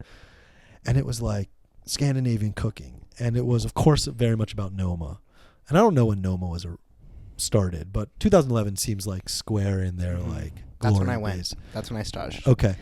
When no one knew. Wait, people knew? Like the people okay, so that's knew. early noma. Yeah. Okay. So like the people knew. That was right when he got World's 50 Best, number one. So that's it. Totally. So I read this New York Times article, and it's like, I'm bastardizing and paraphrasing at the same time. So Renee, you can email me. Yeah. Let Justin know in his comments that I got it wrong. It's basically like, thank you, like I'm honored, like you think I'm doing cool shit, you should go check out this guy Magnus up north. Ooh. You know, and I was just like, okay. Yeah. And I was like, I'd already booked my ticket. I was like, what am I going to do when I go there?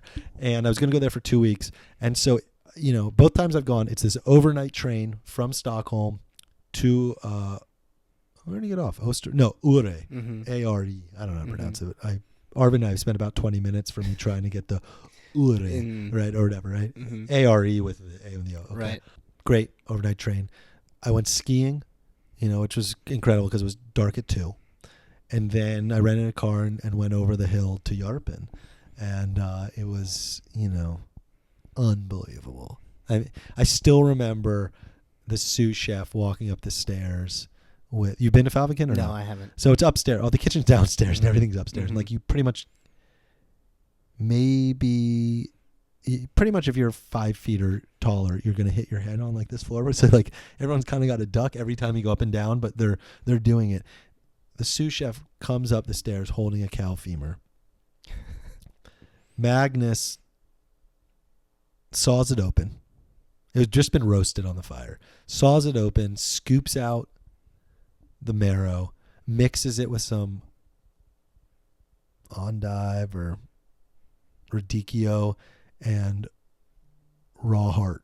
And like that was the dish. I still remember. Yeah. It's like, whoa, where the fuck am I, man? But again, it was like there's a place that's like really honoring so much, honoring nature at the end of the day, right? Honoring the versatility and that dynamic, and not doing what we love to do with nature, which is clear a patch of sand in Florida or a part of a rainforest in the Amazon and give me 1,000 acres of blank whatever and some water, and I'll bring fertilizers and corn seed and a tractor and pretend like it's all equal, right? And there's that other side, which is it's all different, and we want to celebrate and talk about that. And so I also think there's elements being the further you go from a city or anywhere, like people do start playing with those outer edges of food and the restaurant world. So, that happens a little bit at Fäviken.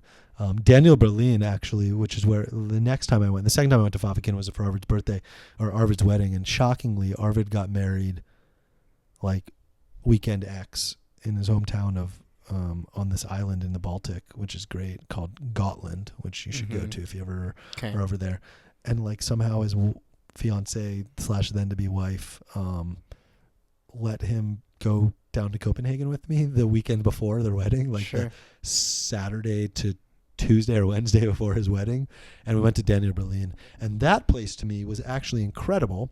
And I think that I'm getting to your Under the Walnuts, but it's not lost on me because I think there's an element of Under the Walnuts which started at Daniel Berlin, which was it was the first time I'd been somewhere where it was a forced dish, not in.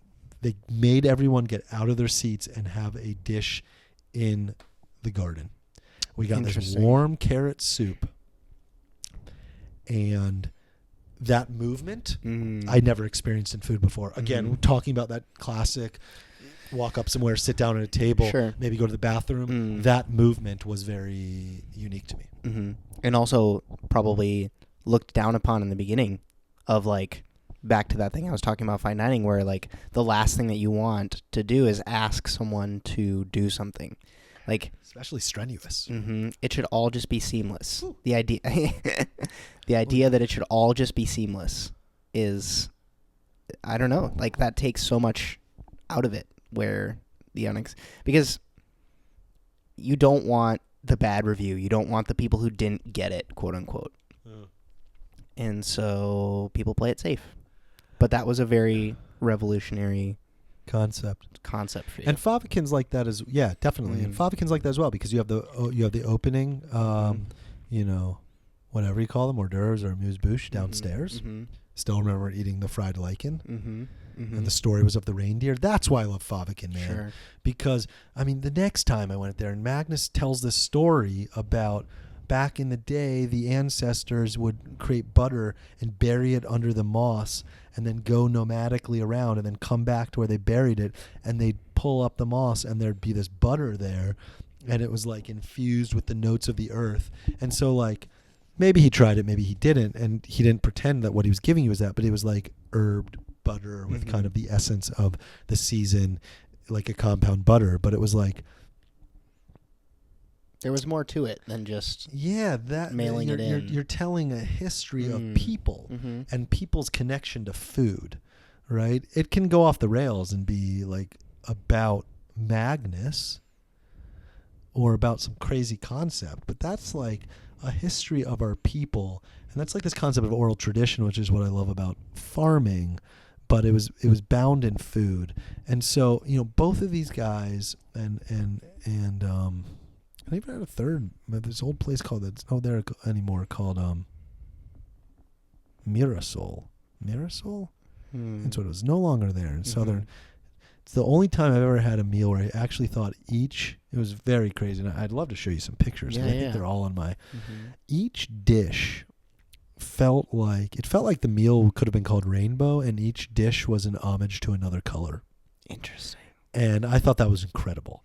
It blew my mind, right? I was like, what if you made a meal where, again, like we're playing with and I think people are doing some of these creative things. But what if you did, dish one was white, dish two was purple, right? I mean, because it was like beets and like raw lamb, right? Yep. And it was like celeriac, white radish, and cream. Yeah, and anyway, that was cool. But to get to Under the Walnuts, I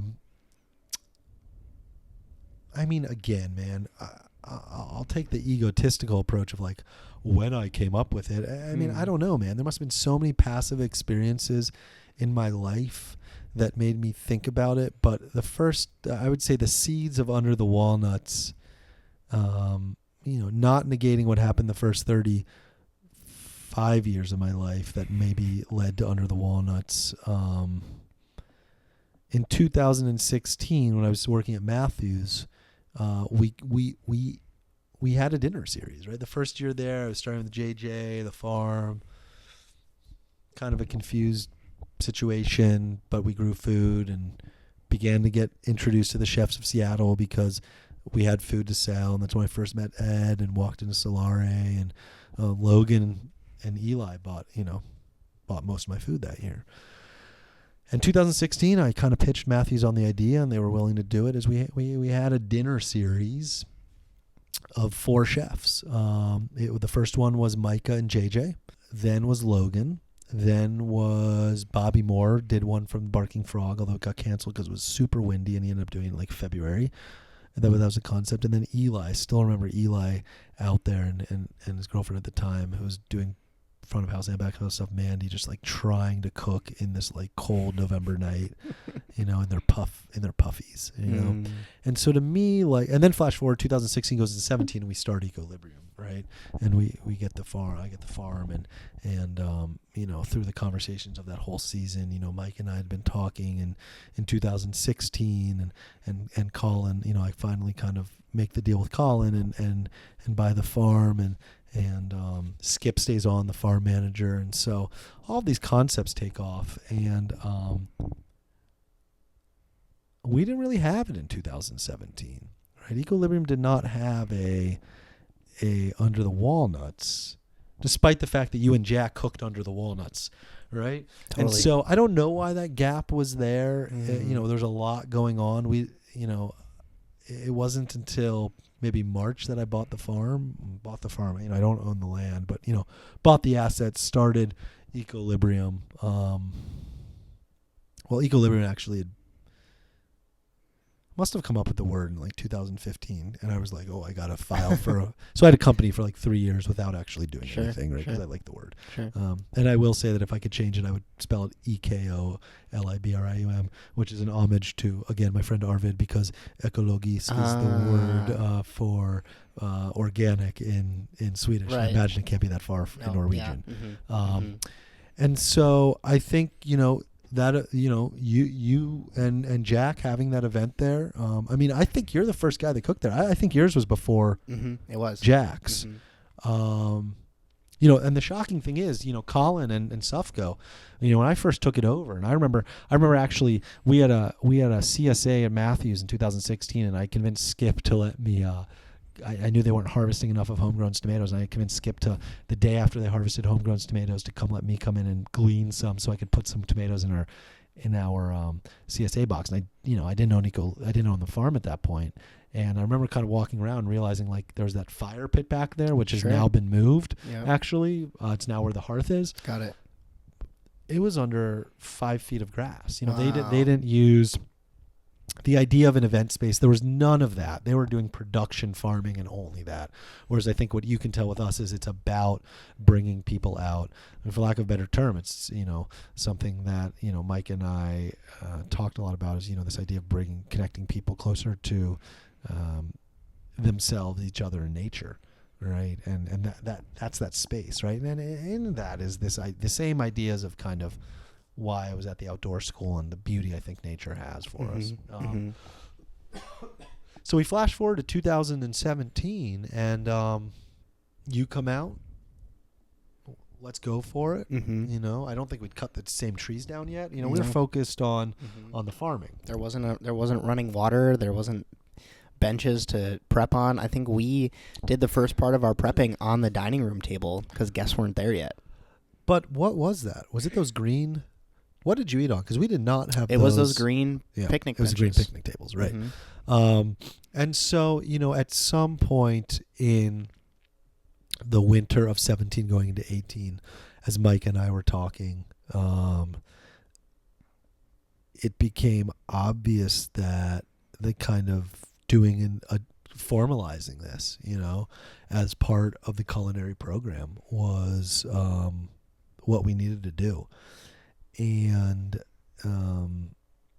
I'm sure there's, given that Micah was a part of this, I'm sure there's elements of his story that come into this. I only know the bit of kind of the Matthews idea, you guys out there, that's my memory of it. We put together a list. I knew I wanted Jack and Chris if they could do it. I knew I wanted you because those are the two people that had done it.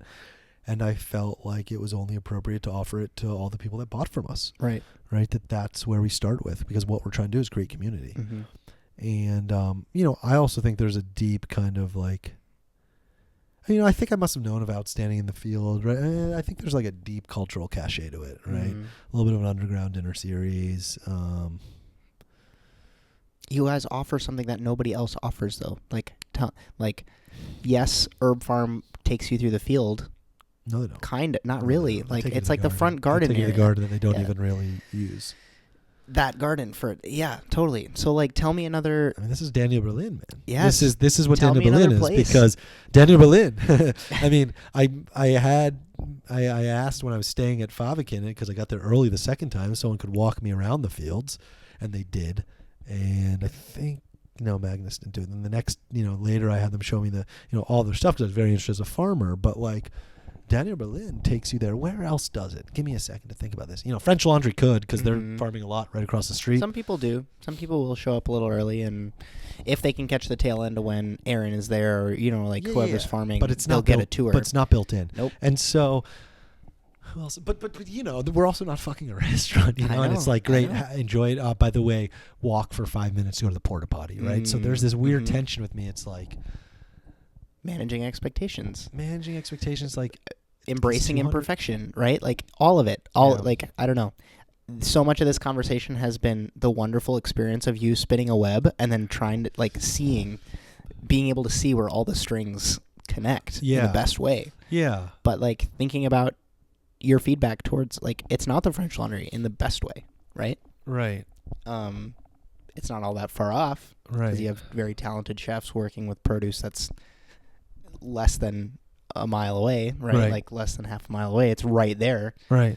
So something that we're building in this year, which became obvious. So I will just say that I loved all of the Under the Walnuts last year, and they stand out for a lot of different reasons.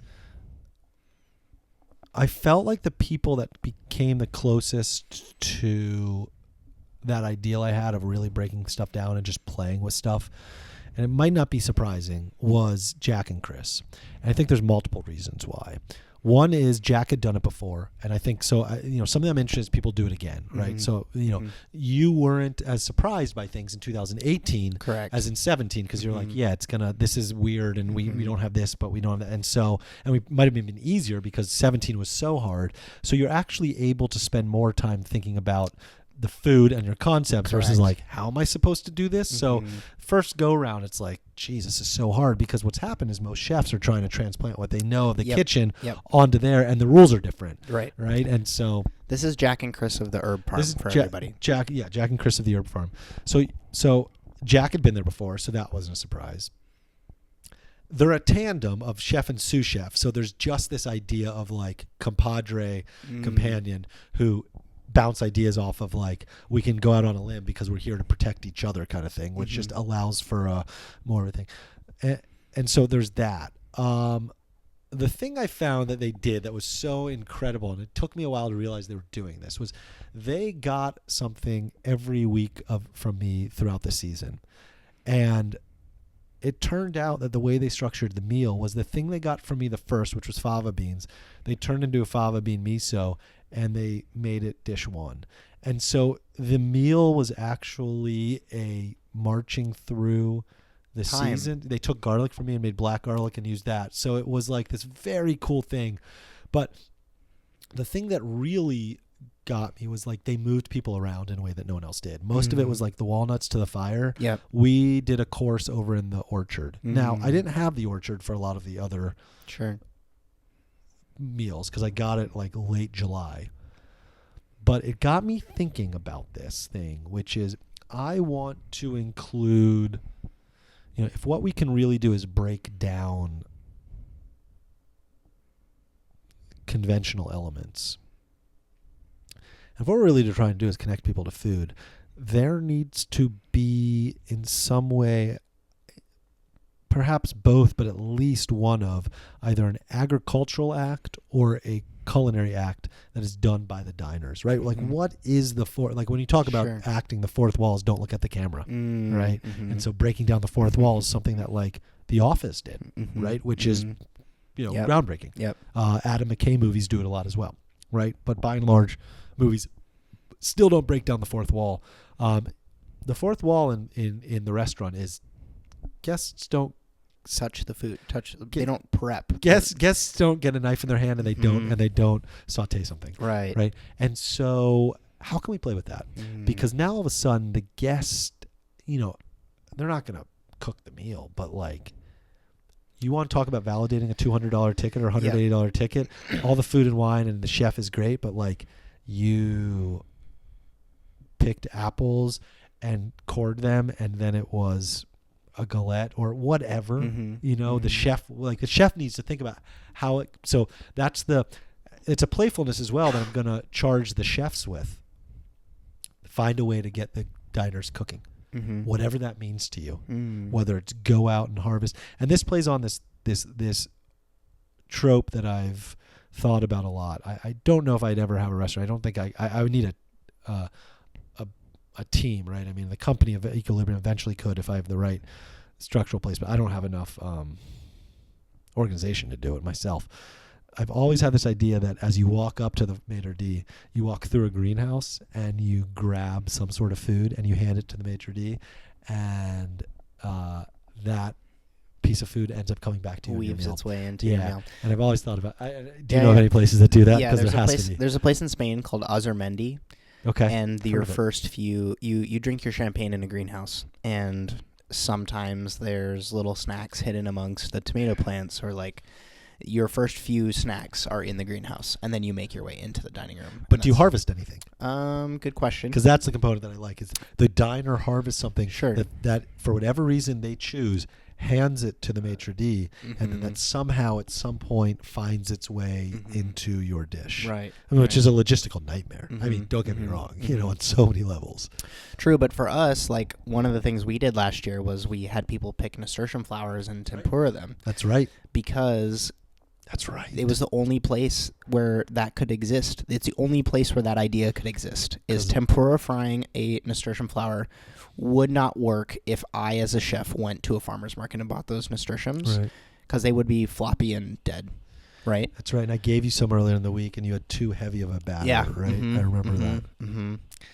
So, like, totally, I'm right on board with it. It's going back to that idea of like, is it for fluff's sake, or does it actually? That's my thing. And for some other chefs are the opposite, and they don't. That is, they enjoy that kind of like playfulness quality to it, and being able to say that, like, I don't know, these carrots taste different than other carrots because they were grown in the soil that has XYZ. Yeah. And don't get me wrong, it matters, but bringing me a tomato and asking me to tempura fry it versus here's this thing that can only exist here. That's a little bit cooler to me. Yeah, I think that element of fluff definitely needs to be thought about. I think that goes back to kind of being genuine, some element of genuine. Like, I don't want to set up the continuum that it's like you're either genuine or you're really thirsty. Right. But there's something there. There's a spectrum. Yeah. There's a spectrum. And I don't know if the opposite of thirsty is genuine, actually, but it's something like grounded and just like intentional, maybe. But I don't know. What's been your experience? I mean, I know that I'm going to flip it a little bit. Yeah, no, that's fine. It's like, like what are you digging about equilibrium? Sure. Again, back to the idea that you guys are thinking about what a farm can be differently than anybody else that I've spoken with. Yeah. Because it's more than just the product. It's what else can we do with the fact that we have land and we grow food and we're in this place where people are open-minded enough. People have pocketbooks that are deep enough. People are excited enough about where we are to help support what it is that you do. And you guys are taking it and you're running with it. And I love that. Like, so much of the reason that I left restaurants is because I realized that they aren't, on the fine dining side, all that profitable at the end of the day. Yeah. That's one of the reasons why the cookbook exists. That's why the chef goes on TV. That's one of the reasons why you have a bistro just down the street, is to help float the other boat. Right. And so for me to think about things that are outside of the conventional use of what a chef does, you guys are doing something that's very similar. Yeah. And it also doesn't hurt the fact that, like, your stuff is super good. Like, your product is super delicious. Yeah. And part of that comes down to, like, what you inherently know about food and what you, like, you're not thinking about what Jack and Sally in Madrona are going to think about when their CSA arrives. You're thinking about, what does this very discerning, back to, like, the criticism, like, I feel like you self-critique yourself before you pick something. Yeah. Right? And that shows in the product. And I think that also, like, helps someone like me, or someone that actually has a restaurant that is going through hundreds of pounds of food a week, is how great is it that you are that first critique buffer, right? Like, how many people get their produce and it's like, we would have that in Norway, like these weird organic farmers who, like, why did you send us this? Like, this is not ready. This is not good. This is not, like, there's clearly, like, dirt or mulch in this that is just not, like, this wasn't critiqued by any, like, but you have that, right? So that's what I dig about Ecolib, and the fact that, like, you're so focused on thinking about how chefs play a role with you guys and how it goes the other way. Yeah, I mean, think about us as a chef-driven farm and a farm-driven culinary program. I think, you know, for me, I think about what the chef wants, because I think at the end of the day, like, that's what Sally and Joe and Madrona want. Correct. You know, they want to know that Eduardo's using these turnips. That's right. That's on a certain level. Totally. Sally and Joe and Madrona, right? When we're talking about the food bank, other stuff, it's not different. But I also want to, like, watch out for this idea that we give seconds to food banks. I think that there's a real issue there. I think that, again, that's why I want that idea of the one-to-one. Sure. Like, food banks and people in need deserve the best food. And this goes into another thing of, like, nutrition school, and, like, I would love to partner with a university or an organization. I really want, you know, there's industrial agriculture, there's industrial organic, and then there's what we're doing, right? And you read Third Plate, and, you know, Jack talks about 16.7 bricks, and you know, sugar oftentimes can correlate to I mean, you can breed for sugar, but it probably correlates to other nutrients. I can see a day where you walk into a grocery store. This is another idea I have about a restaurant, where you walk in and I know that it's against HIPAA laws, but the maitre d' says to you, what ailments do you have? You know, do you have cancer? Of what? You know, heart disease, and you get the heart disease menu. Interesting. And I could see a day where you walk into a grocery store and there's broccoli, and there's, I mean, I still remember reading this article where so there's this anti-carcinogenic compound in brassicas called isothiocyanates, right? And basically it's the sulfur-containing compounds, and basically when we chew it, it meets up with another, I think it meets up with the glucosinolates or something, or morosinase, right? And it's this the act of chewing brings these two things together, which, you know, opens up the compound, right? And we can leach it out when we boil it. But not when we saute it, right? So sauteing, it keeps it intact. Boiling it leaches it out. So, you know, we think about all those things. But I remember reading about, if you pass it under UV light, it increases the level in reaction to the assault by UV light. And it's what you'd imagine, right? UV, we know, creates cancer. So what does something that passes under UV light want to do is, increase its if it's got the ability to increase its cancer-fighting properties. And so all of a sudden, like, okay, well, what if we passed 30% of all broccoli under UV light and sold it as the anti-carcinogenic. And that's a mere fraction of what I think is possible with food. What we need to know is that all food's not made the same. We can look at a carrot, and it's like, don't judge a book by its cover kind of thing. I would love to get better data. And there's been one big study that shows that there's no difference between the nutrient value of organic versus non-organic. I would like to know who paid for that study, and I'm not a huge conspiracy theorist, but I understand enough about the world to know the forces that work. Who paid for the study? Also, are we talking about industrial versus industrial organic? Or are we talking about industrial versus like what we're doing, which is really soil-based regenerative agriculture, where we're really paying attention to not just the chemistry of the soil, right? And this is a big shift in my mind, is that typically people have approached soil from a chemistry standpoint. If I have soil and I dump in these chemicals or even these nutrients, the chemicals is like fertilizers. Sure. Nutrients could still be blood meal, feather meal, all the things I've used. And I was guilty of this for 10 years. We're doing organic and small scale organic. I was thinking about the chemicals. If I make the chemistry of the soil right, the plants will grow, to a shift to the biology. And it's there where I think the answer is. I think a lot more is in the soil than we think. And if we make the right environment for the microbiota to be there, it'll unlock all of the keys of nature so that it can be accessible by the plant. And I would love to see more research come out about that. And yeah, I don't know. Yeah. That's that thought.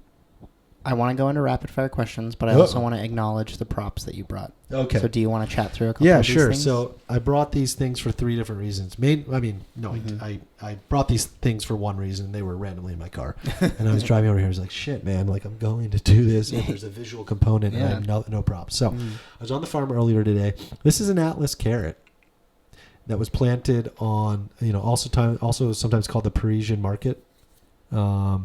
Thumbelina. Yep. These are all different terms. That's what I'm familiar with it as, Thumbelina carrot. Atlas would be the branded name that Johnny sells it as.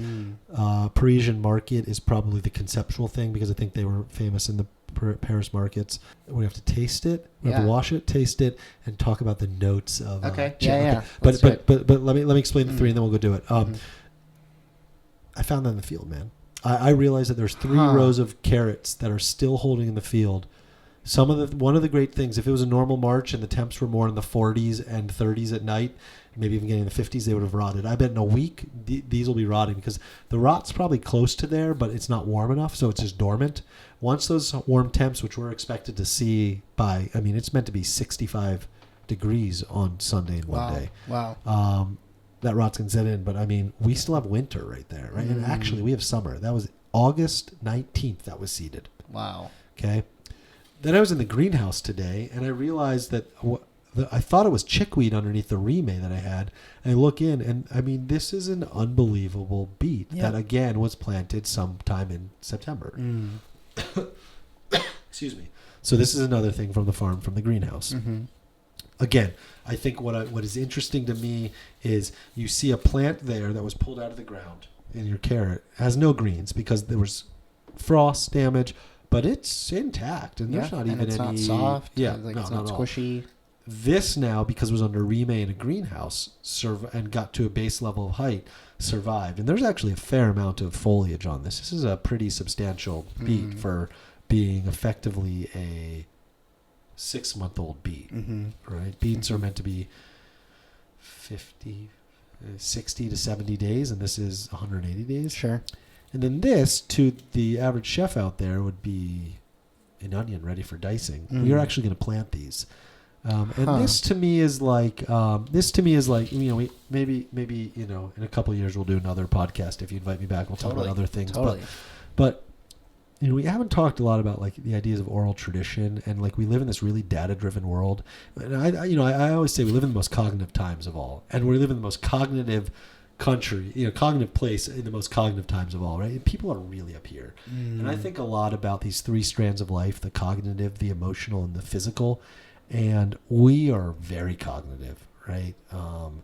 And I think we can do cognitive physical kind of well, but all 3 areas need to be attended to, because that's what it means to live. Sure. And I don't think we're ever going to get away from that unless we all turn into Spocks, right? And then we can be cognitive physical. Yeah. And I worry when we damp one down, and they're dials, right? We only have enough. We only have a certain amount of allocation. And I think in my life, I was very cognitive early on, and my emotional came, and then actually I think my more physical self came later. I think about the head, the heart, and the loins, right? We can talk about it a lot of different ways. But that's just a real aside that I don't even know where I'm going, but somehow it ties back to this onion. But I got to think about why it ties back Planting to this it. Planting that. Yeah, planting the onion, but more so, the oral tradition. With the cognitive times, it's all about data, right? We start an app. We look at the YouTube users. Sure. Right? It's cognitive. I mean, hi YouTube. Yeah, I'm glad you're listening to us. It's not that, but like we just live in these cognitive times. I want to create space for the emotional and the physical. And oral traditions to me are not necessarily about cognition as much. They're stories, they're tales. They tell something that might not be supported by data. And, the idea of planting this onion, and it might be even really late, but Chris told me about it, from the herb farm. There's this, the calçot onion. Are you familiar with the calçot onion? Mm-mm. I think there's this region in Spain called calçot, perhaps, and they're probably a pretty big, I'd be interested to know if Valencia, is that in Spain? Sure. Yeah. Oranges. Yeah, and onions. The Valencia onion is a well-known onion. And I think I'd be surprised if it wasn't that far. And so they take part of their harvest and they plant it immediately. I imagine what it actually is part of the harvest that it never actually was harvested. So what happens is we all know that the green of the onion sticks up. Well, if you put this in the ground, this is going to rot away as the green of the onion pushes up. And you get this kind of weird spring onion, but green onion. And the point is to put it in the winter, and I didn't. I'm going to put them in now, but we're not going to get bulbed onions until July or August. So if I put this in, though, we're going to have these spring onions by like late April, early May, pushing up. So there's going to be a product that we can deal with, and to buy 3 sacks of onions to plant them. So this is effectively a seed. Right. So we have winter in the field, winter in the greenhouse, and a seed of spring. Fascinating. So that's that. I do think we should cut this up. I do want to cut that open. Yeah. I want to do it for Patreon folks as like a behind the scenes video. We'll do it in a different framing than this, but we'll cut it up after this interview. And we'll in your garden. Totally. Okay. That's a good idea. Did we leave anything out before we go into some rapid fire questions? Is there anything else that you want to speak on or? Yeah, of course. Yeah, of course. It warrants an episode too, for sure. I mean, the psychology part of it, I really think a lot about. I really think a lot about mental health and how farming can tie into it. Totally. Right? There's no surprise that like for drug addicts and people recovering, like horticultural therapy is there, and I've thought about it. And that's what took me to grad school. I also think something that'd be interesting to talk about, whether it's me or someone else, is like what is food. I think on some level, like there's only one definition of what is food, and that is things that are edible. Right. And I would love to explore the ideas of a convention around what we believe food is. Yep. Because food is something that is edible, and it's been homogenized. And it's been homogenized by grocery stores and just convention of society, and probably so I want to talk about that. I think that chefs, and this is where I think the interesting and the creative and the fun thing, and I think it's why people respond to it. I think of chefs as the painters and farmers as the paint makers in a sense, and you've heard me tell that before. So I think there's that element of it that I would love to talk about, and then there's just things about nutrition. But no, we haven't left a ton out. It's good though, because when I'm listening back and I'm like, how do I write my questions for episode 2? Yeah. What is food is a big one. Okay. There's one other thing, but I'll probably blurt it out in a couple minutes. That's fine. You're standing in your kitchen on the first day after your work week. It can be Saturday. It doesn't have to be a Saturday.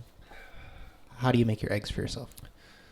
It's in the morning, or it doesn't even matter? Doesn't even matter. I make eggs one way and one way only. Okay. Which is? You grab this. Yeah. You set it either 7 minutes or 6.5. You set it to 7.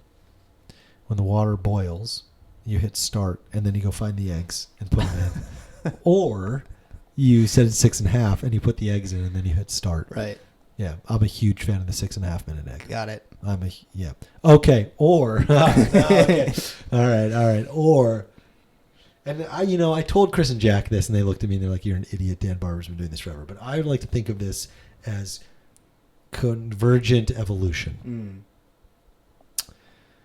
I was on the farm. I love dusk. Last August, maybe July. We had just gotten a fresh load of wood chips, and I look over and they're steaming. Because it was brand new. They were in the back of the truck. And I reached my hand there. It's so hot. And I immediately, someone had dropped eggs off, or maybe the next day I come back. I dig about a 2-foot pit. I put the eggs in. I put a flag on, put a shit back over, put the eggs on, put a shit back on, and come back 24 hours later. And it's incredible what happens. Wow. It was, the white was not quite firm. Water was definitely on the white. I mean, we all know what I'm talking about, right? I'm talking about cooking in compost, which is not that different from sous vide. I get it. But like being on the farm, seeing something steaming, pulling it back, dropping something in, and it's wood chips, right? It's different than food waste or definitely animal manure compost, because I don't believe, to the degree that pathogens exist, the pathogens or the bacteria, which is effectively what compost is, it's a bacteria acting upon green waste that's on cedar wood chips, is different than that which is on food. And so I just think it's like I'm less worried about food safety in a situation in which I'm talking about the bacteria on cedar chips. And I came back and it was the most custardy. Wow. It was incredible. Did the porous nature of the eggshell make it taste any... It didn't. The outside did, so there's elements of the smell, and it was... if you've ever roasted an egg, that's something we do like in around Passover and for the Seder plate, is we roast an egg and it gets those spots on it. There was stains, brown stains. But there was that smell, but no. But so either compost or 6.5 minute egg. So either 24-hour egg or 6.5 minutes. Yeah. Name an ingredient you're obsessed with right now. Obsessed with right now. Well, it's interesting because you mainly interview chefs, don't you? An ingredient I'm obsessed with right now. It can be a seed. It can be a vegetable. It can be a plant. Yeah. Kyle made he made this like honey fermented squash. Whoa. What did he do? Pickled the squash in some like honey, and then he added some honey, and he took like the liquid off of it and ended up making honey mustard out of it, and I've been putting it on all my sandwiches. So there's that. Sounds good. Yeah. Is there a book that's been particularly impactful in your saga that you've read and it's kind of made you think differently about a certain topic? It doesn't have to be farming related, but... Oh yeah, I mean, The Market Gardener. The Market Gardener. Market Gardener by Jean-Martin Fortier. Up in and he's the leader in my mind of there's a couple great farms. I mean, there's these the other thing is we could talk about the history of that'd be another thing that we listen to. Yeah. The history of organic agriculture, right? The first wave, which is right around World War II, right? Because everything was organic agriculture beforehand, typically before the war, World War II. And there was this kind of like middle era where it was like just back to the landers. And then there was the next era in the 70s and 80s where people began writing books and they began becoming the first popularized. And there's a guy named Elliot Coleman in Maine. That was the first big one. And he was probably talking about $40,000 or $50,000 an acre as the growing potential. And Jean Martin was the first guy I heard of that was growing $100,000 an acre. And I've had the great benefit and fortune to meet and work with him. We're going to bring him back again for a second year for a farming conference this year. We came last year. We did it. I'd love to think about a way to do maybe a chef's component to it, which we can talk about, or your buddy Chris. Yep. Chris, if you're watching, would be great. Let's do it. We could do that. Totally. That, and then I kind of eschewed the third plate a little bit because I was like, I already know it, and then I sat down with it and I read it, and I was, I felt the stuff out, I didn't need to learn the essence of it, but I needed to learn the stories. Sure. And I really felt like the third plate was more than I would have thought for sure. Mm-hmm. So, but Jean Martin's book was great. Is there a technique that you're still intimidated by in the fields? Or a crop that you won't grow, or something that's still like. I mean, I didn't think I used to grow good beets until I started transplanting them, which used to be a niche, and in transplanting meaning starting them one place and then moving. Yeah, starting them in seeds. Normally, you direct seed. It's in the farming world. You're either direct seeding something into the ground, or you're transplanting it. You're starting it in your greenhouse and moving it out. I still find a hard time with cauliflower and cilantro. Flame weeding is still a challenge. Using the rotary plow to make raised beds is still a challenge. Sure. Okay. Good to know. Things I don't know. Mm-hmm. Things I don't have experience with. Yeah. This is going to be a good question for you. Good. You somehow get a call. I just want to say they've all been good questions. I appreciated the conversation so far. You somehow get a call right after this interview that you've won an all-expenses-paid trip to go eat at your dream restaurant, and when you get there, there's someone you've always wanted to talk with waiting to have dinner with you. What is that restaurant, and who is that person? Can be living or dead. Living or dead? Sometimes changes people's answers. Yeah, I mean, I'm not, I don't know the whole world of culinary. You've eaten better than most. Yeah, I agree with that. It's hard not to think that's back at Fäviken. To be honest with you, it's hard not to think that's back at Fäviken with Arvid. Arvid and I have talked about Fäviken so much, and we've both been there, but separately. I've never actually been there with him. I mean, I think a year ago, if you'd asked me, or 18 months ago, or a year ago, I would have said Jean Martin, but I met him and talked with him, so that's cool. Yeah, I don't know if I actually have a great answer. That's fine. We can come back to it. Yeah. That's cool. Well, you don't have that much time. My last question I was going to ask was, what do you think chefs can be doing to help the next generation? Because that's so much of like what I preach here, and the reason that I started the content in the first place is because I got sick of chefs being frustrated with new cooks. So from what you've seen, or new what, cooks, like just new people coming into just like the idea that, and maybe you've heard this with other chefs that do dinners with you guys, is like good help is so hard to find these days, and like culinary school is putting out this batch of people who aren't necessarily up to the caliber that they expect. So I'm not in that camp. I don't believe that we should be blaming the young generation for not being good enough. I think there's something that we can then do to help in some capacity. So whether it's through things like destigmatizing mental health, or you know what I mean? Yeah. And when we say chefs, we pretty much mean probably like chef owner, or someone that's got real control. Figureheads, over Yeah. One is esoteric, and one is concrete.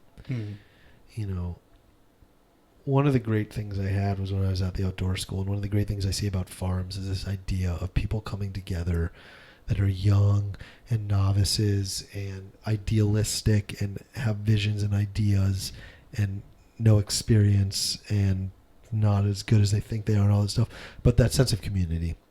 So create a way in which a community exists. That the idea of an individual breaks down. This idea of cohorts I find to be somewhat, I eschew it, and I probably still would. So I personally would eschew it, but I think there's a lot of people that like it. So that's a little bit of a weird thing. I'm advocating for something that I don't think I would like, but because I remember when I first was at the outdoor school, there was 5 full-time naturalists and 5 intern naturalists. And the idea was the interns would leave after a year. Right. And I know that intern is a word that we use. And so but if we accept that a lot of the cooks might leave after a year, they're effectively an intern. That's a short-term gig. They don't have the same buy-in. And it felt a little bit like freshman year dormy to me. Right. But nonetheless, there was this element of we're in it together, and we're kind of learning together. And there's a crowdsourcing element to the emotional and cognitive side of it. So we're all learning together, but that we're part of something larger as well. So you break down the individual, not break down psychologically break down, but you break down the individual structurally. And so this idea of a cohort, and there's something if the growth isn't there when they get to you, you need to provide the growth. You can't lament, as you said, the fact that it's not there. And one way to do that is you need to think of yourself as continuing education, and whether that's moving people around stations, giving people mentorships, pairing them with a long-term person. Again, that's the esoteric part. The concrete part is commit to yourself, your company, and your staff that you'll find a farm and go learn the story of food. Break down that wall. The food does not, and I know that conceptually people get it, but emotionally and physically they don't. If you think that food starts when you hear the rumble of the diesel truck and the back door slam up and the wax boxes walk in, you're missing an opportunity. And I know there's a cost involved, but we honor and take care of that which we know. And when you know the backside of what food looks like, I think it's soft. It is not a hard. There's no metric around this. But I just would like to spiritually believe that you will treat the food differently. And at the end of the day, again, one of the things I want to talk about maybe next time is, what do farmers do? They engage people in a conversation around food, right? Through growing it. What do chefs do? They engage people in a conversation around food by cooking it. And what do dietitians do? They engage people in a conversation around food about talking about it, right? So I think there's these three professions that all are doing the same thing. And to me, I'm very interested in bringing the dietitian, the nutrition. We didn't really talk about grad school, but like that element into it. And so, the farmer is such the ally, and there's such a synergy that can happen. And I get the costs involved, but I think that that's where the next generation. There's a DIY element to it, right? And I think that's where that's what I see is happening. There's no expert anymore, right? We're beginning to feel empowered to do whatever we want, right? And that's a cool place to be. So I don't know if that answered your question, but it does. And what I guess I'm hearing, and to maybe wrap it up with, is that people can get in touch with you if they want to hang out on a farm. Absolutely, right? Like that. Yeah. I mean, taking your team from California up to Seattle might not be the cheapest thing, but anybody there's a ton of people that listen from Seattle or Oregon or Vancouver or wherever.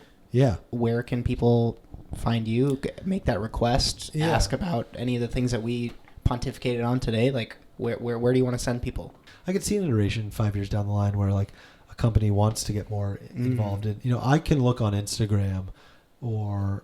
I even thought about this as homegrown. There was a period where homegrown was maybe going to become a national brand. And I was like, hey, before you enter the Austin market, fly me down there. Right. I'll find you the equilibrium of Austin so you can do what we're doing here down there. And I'll be honest, I'm the first one to say I'm not the best farmer out there. There's way better farms out there. And I can see them a mile away. And I'd love that. I'd love to connect someone in Austin, someone in Jackson, Mississippi, right? Someone up in... your neck of the, not even your neck of the woods, north of there, Stevens Point, Wisconsin, right? Or Wauwatosa or Ashland. You ever been up to Ashland, by the way? I haven't been up to Ashland. Bayfield? You ever been to the Apostle Islands? No. Where'd you go up? Just 30 minutes south of Green Bay. Yeah. Okay. Well, they can go to equilibriumfarms.com. They can email me. You can email me. I'm looking at you. Yes. Yeah, you. Alex at equilibriumfarms.com. And I think every now and then people get the name a little confused. So it's Equilibrium, ECOLIBRIUM, Equilibrium. Equilibriumfarms.com. Instagram's equilibriumfarms.com. What else we got? Facebook, Twitter. We don't do that much. But if you put in Equilibrium Farms, chances are it's us. Yeah. It's linked up. Yeah. But it'd be really curious. And then, through you, through the comment section, I'd be interested in checking that out. But I mean, to me, yes, I want our company to succeed, but I'm very interested in creating a new model for farms, and by proxy for farms and restaurants. That's the last thing I want to talk about next time, maybe. Yeah. We clearly know a lot of what we talk about, and obviously why I'm here is like farmer and chef, right? So we know that farms and chefs are like this natural pairing, right? And it's like dogs and deer if you watch the internet, right? Or Russian people and weird road rage, which is a lot of. I end up at 1 a.m. watching a lot of Russian road rage. I don't know why. I believe that in this idea of, again, breaking down walls, expanding concepts, we view the farmer-chef connection through the lens of the chef predominantly, because restaurants are cachet and they're in. And I think what Equilibrium is trying to do, and what I want to do, is take that same pairing and a lot of those same concepts and ideas, but view it through the lens of the farmer and see what happens. So I'm not taking that great, I'm not creating anything new. I'm just looking at it from a different angle. It feels new, right? But Favakin is the chef approach to farmer, right? All these places are the chef approach to food and farmer chef pairing, and I just want to see it from the lens of the farmer. And I just wonder, is society interested in that? Do I know what I'm talking about? These are the things I think about. Yeah. So cool. Should we go taste these things? Yeah, let's go taste them. Cool. Thanks for being on the show, man. Thanks, man. Bye, people. People of the internet.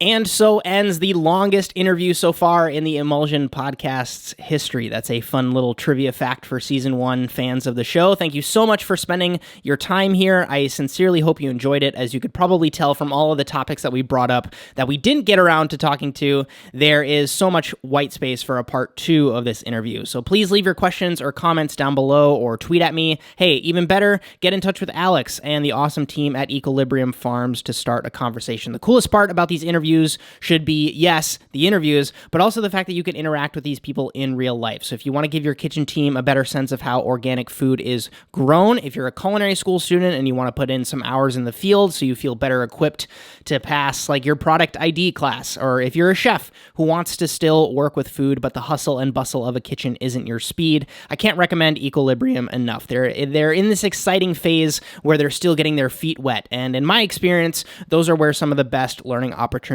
are. So with that, all of Alex's links are in the description for your convenience, regardless of where you're listening from. My name is, of course, Justin Khanna, and until next time, roll the outro.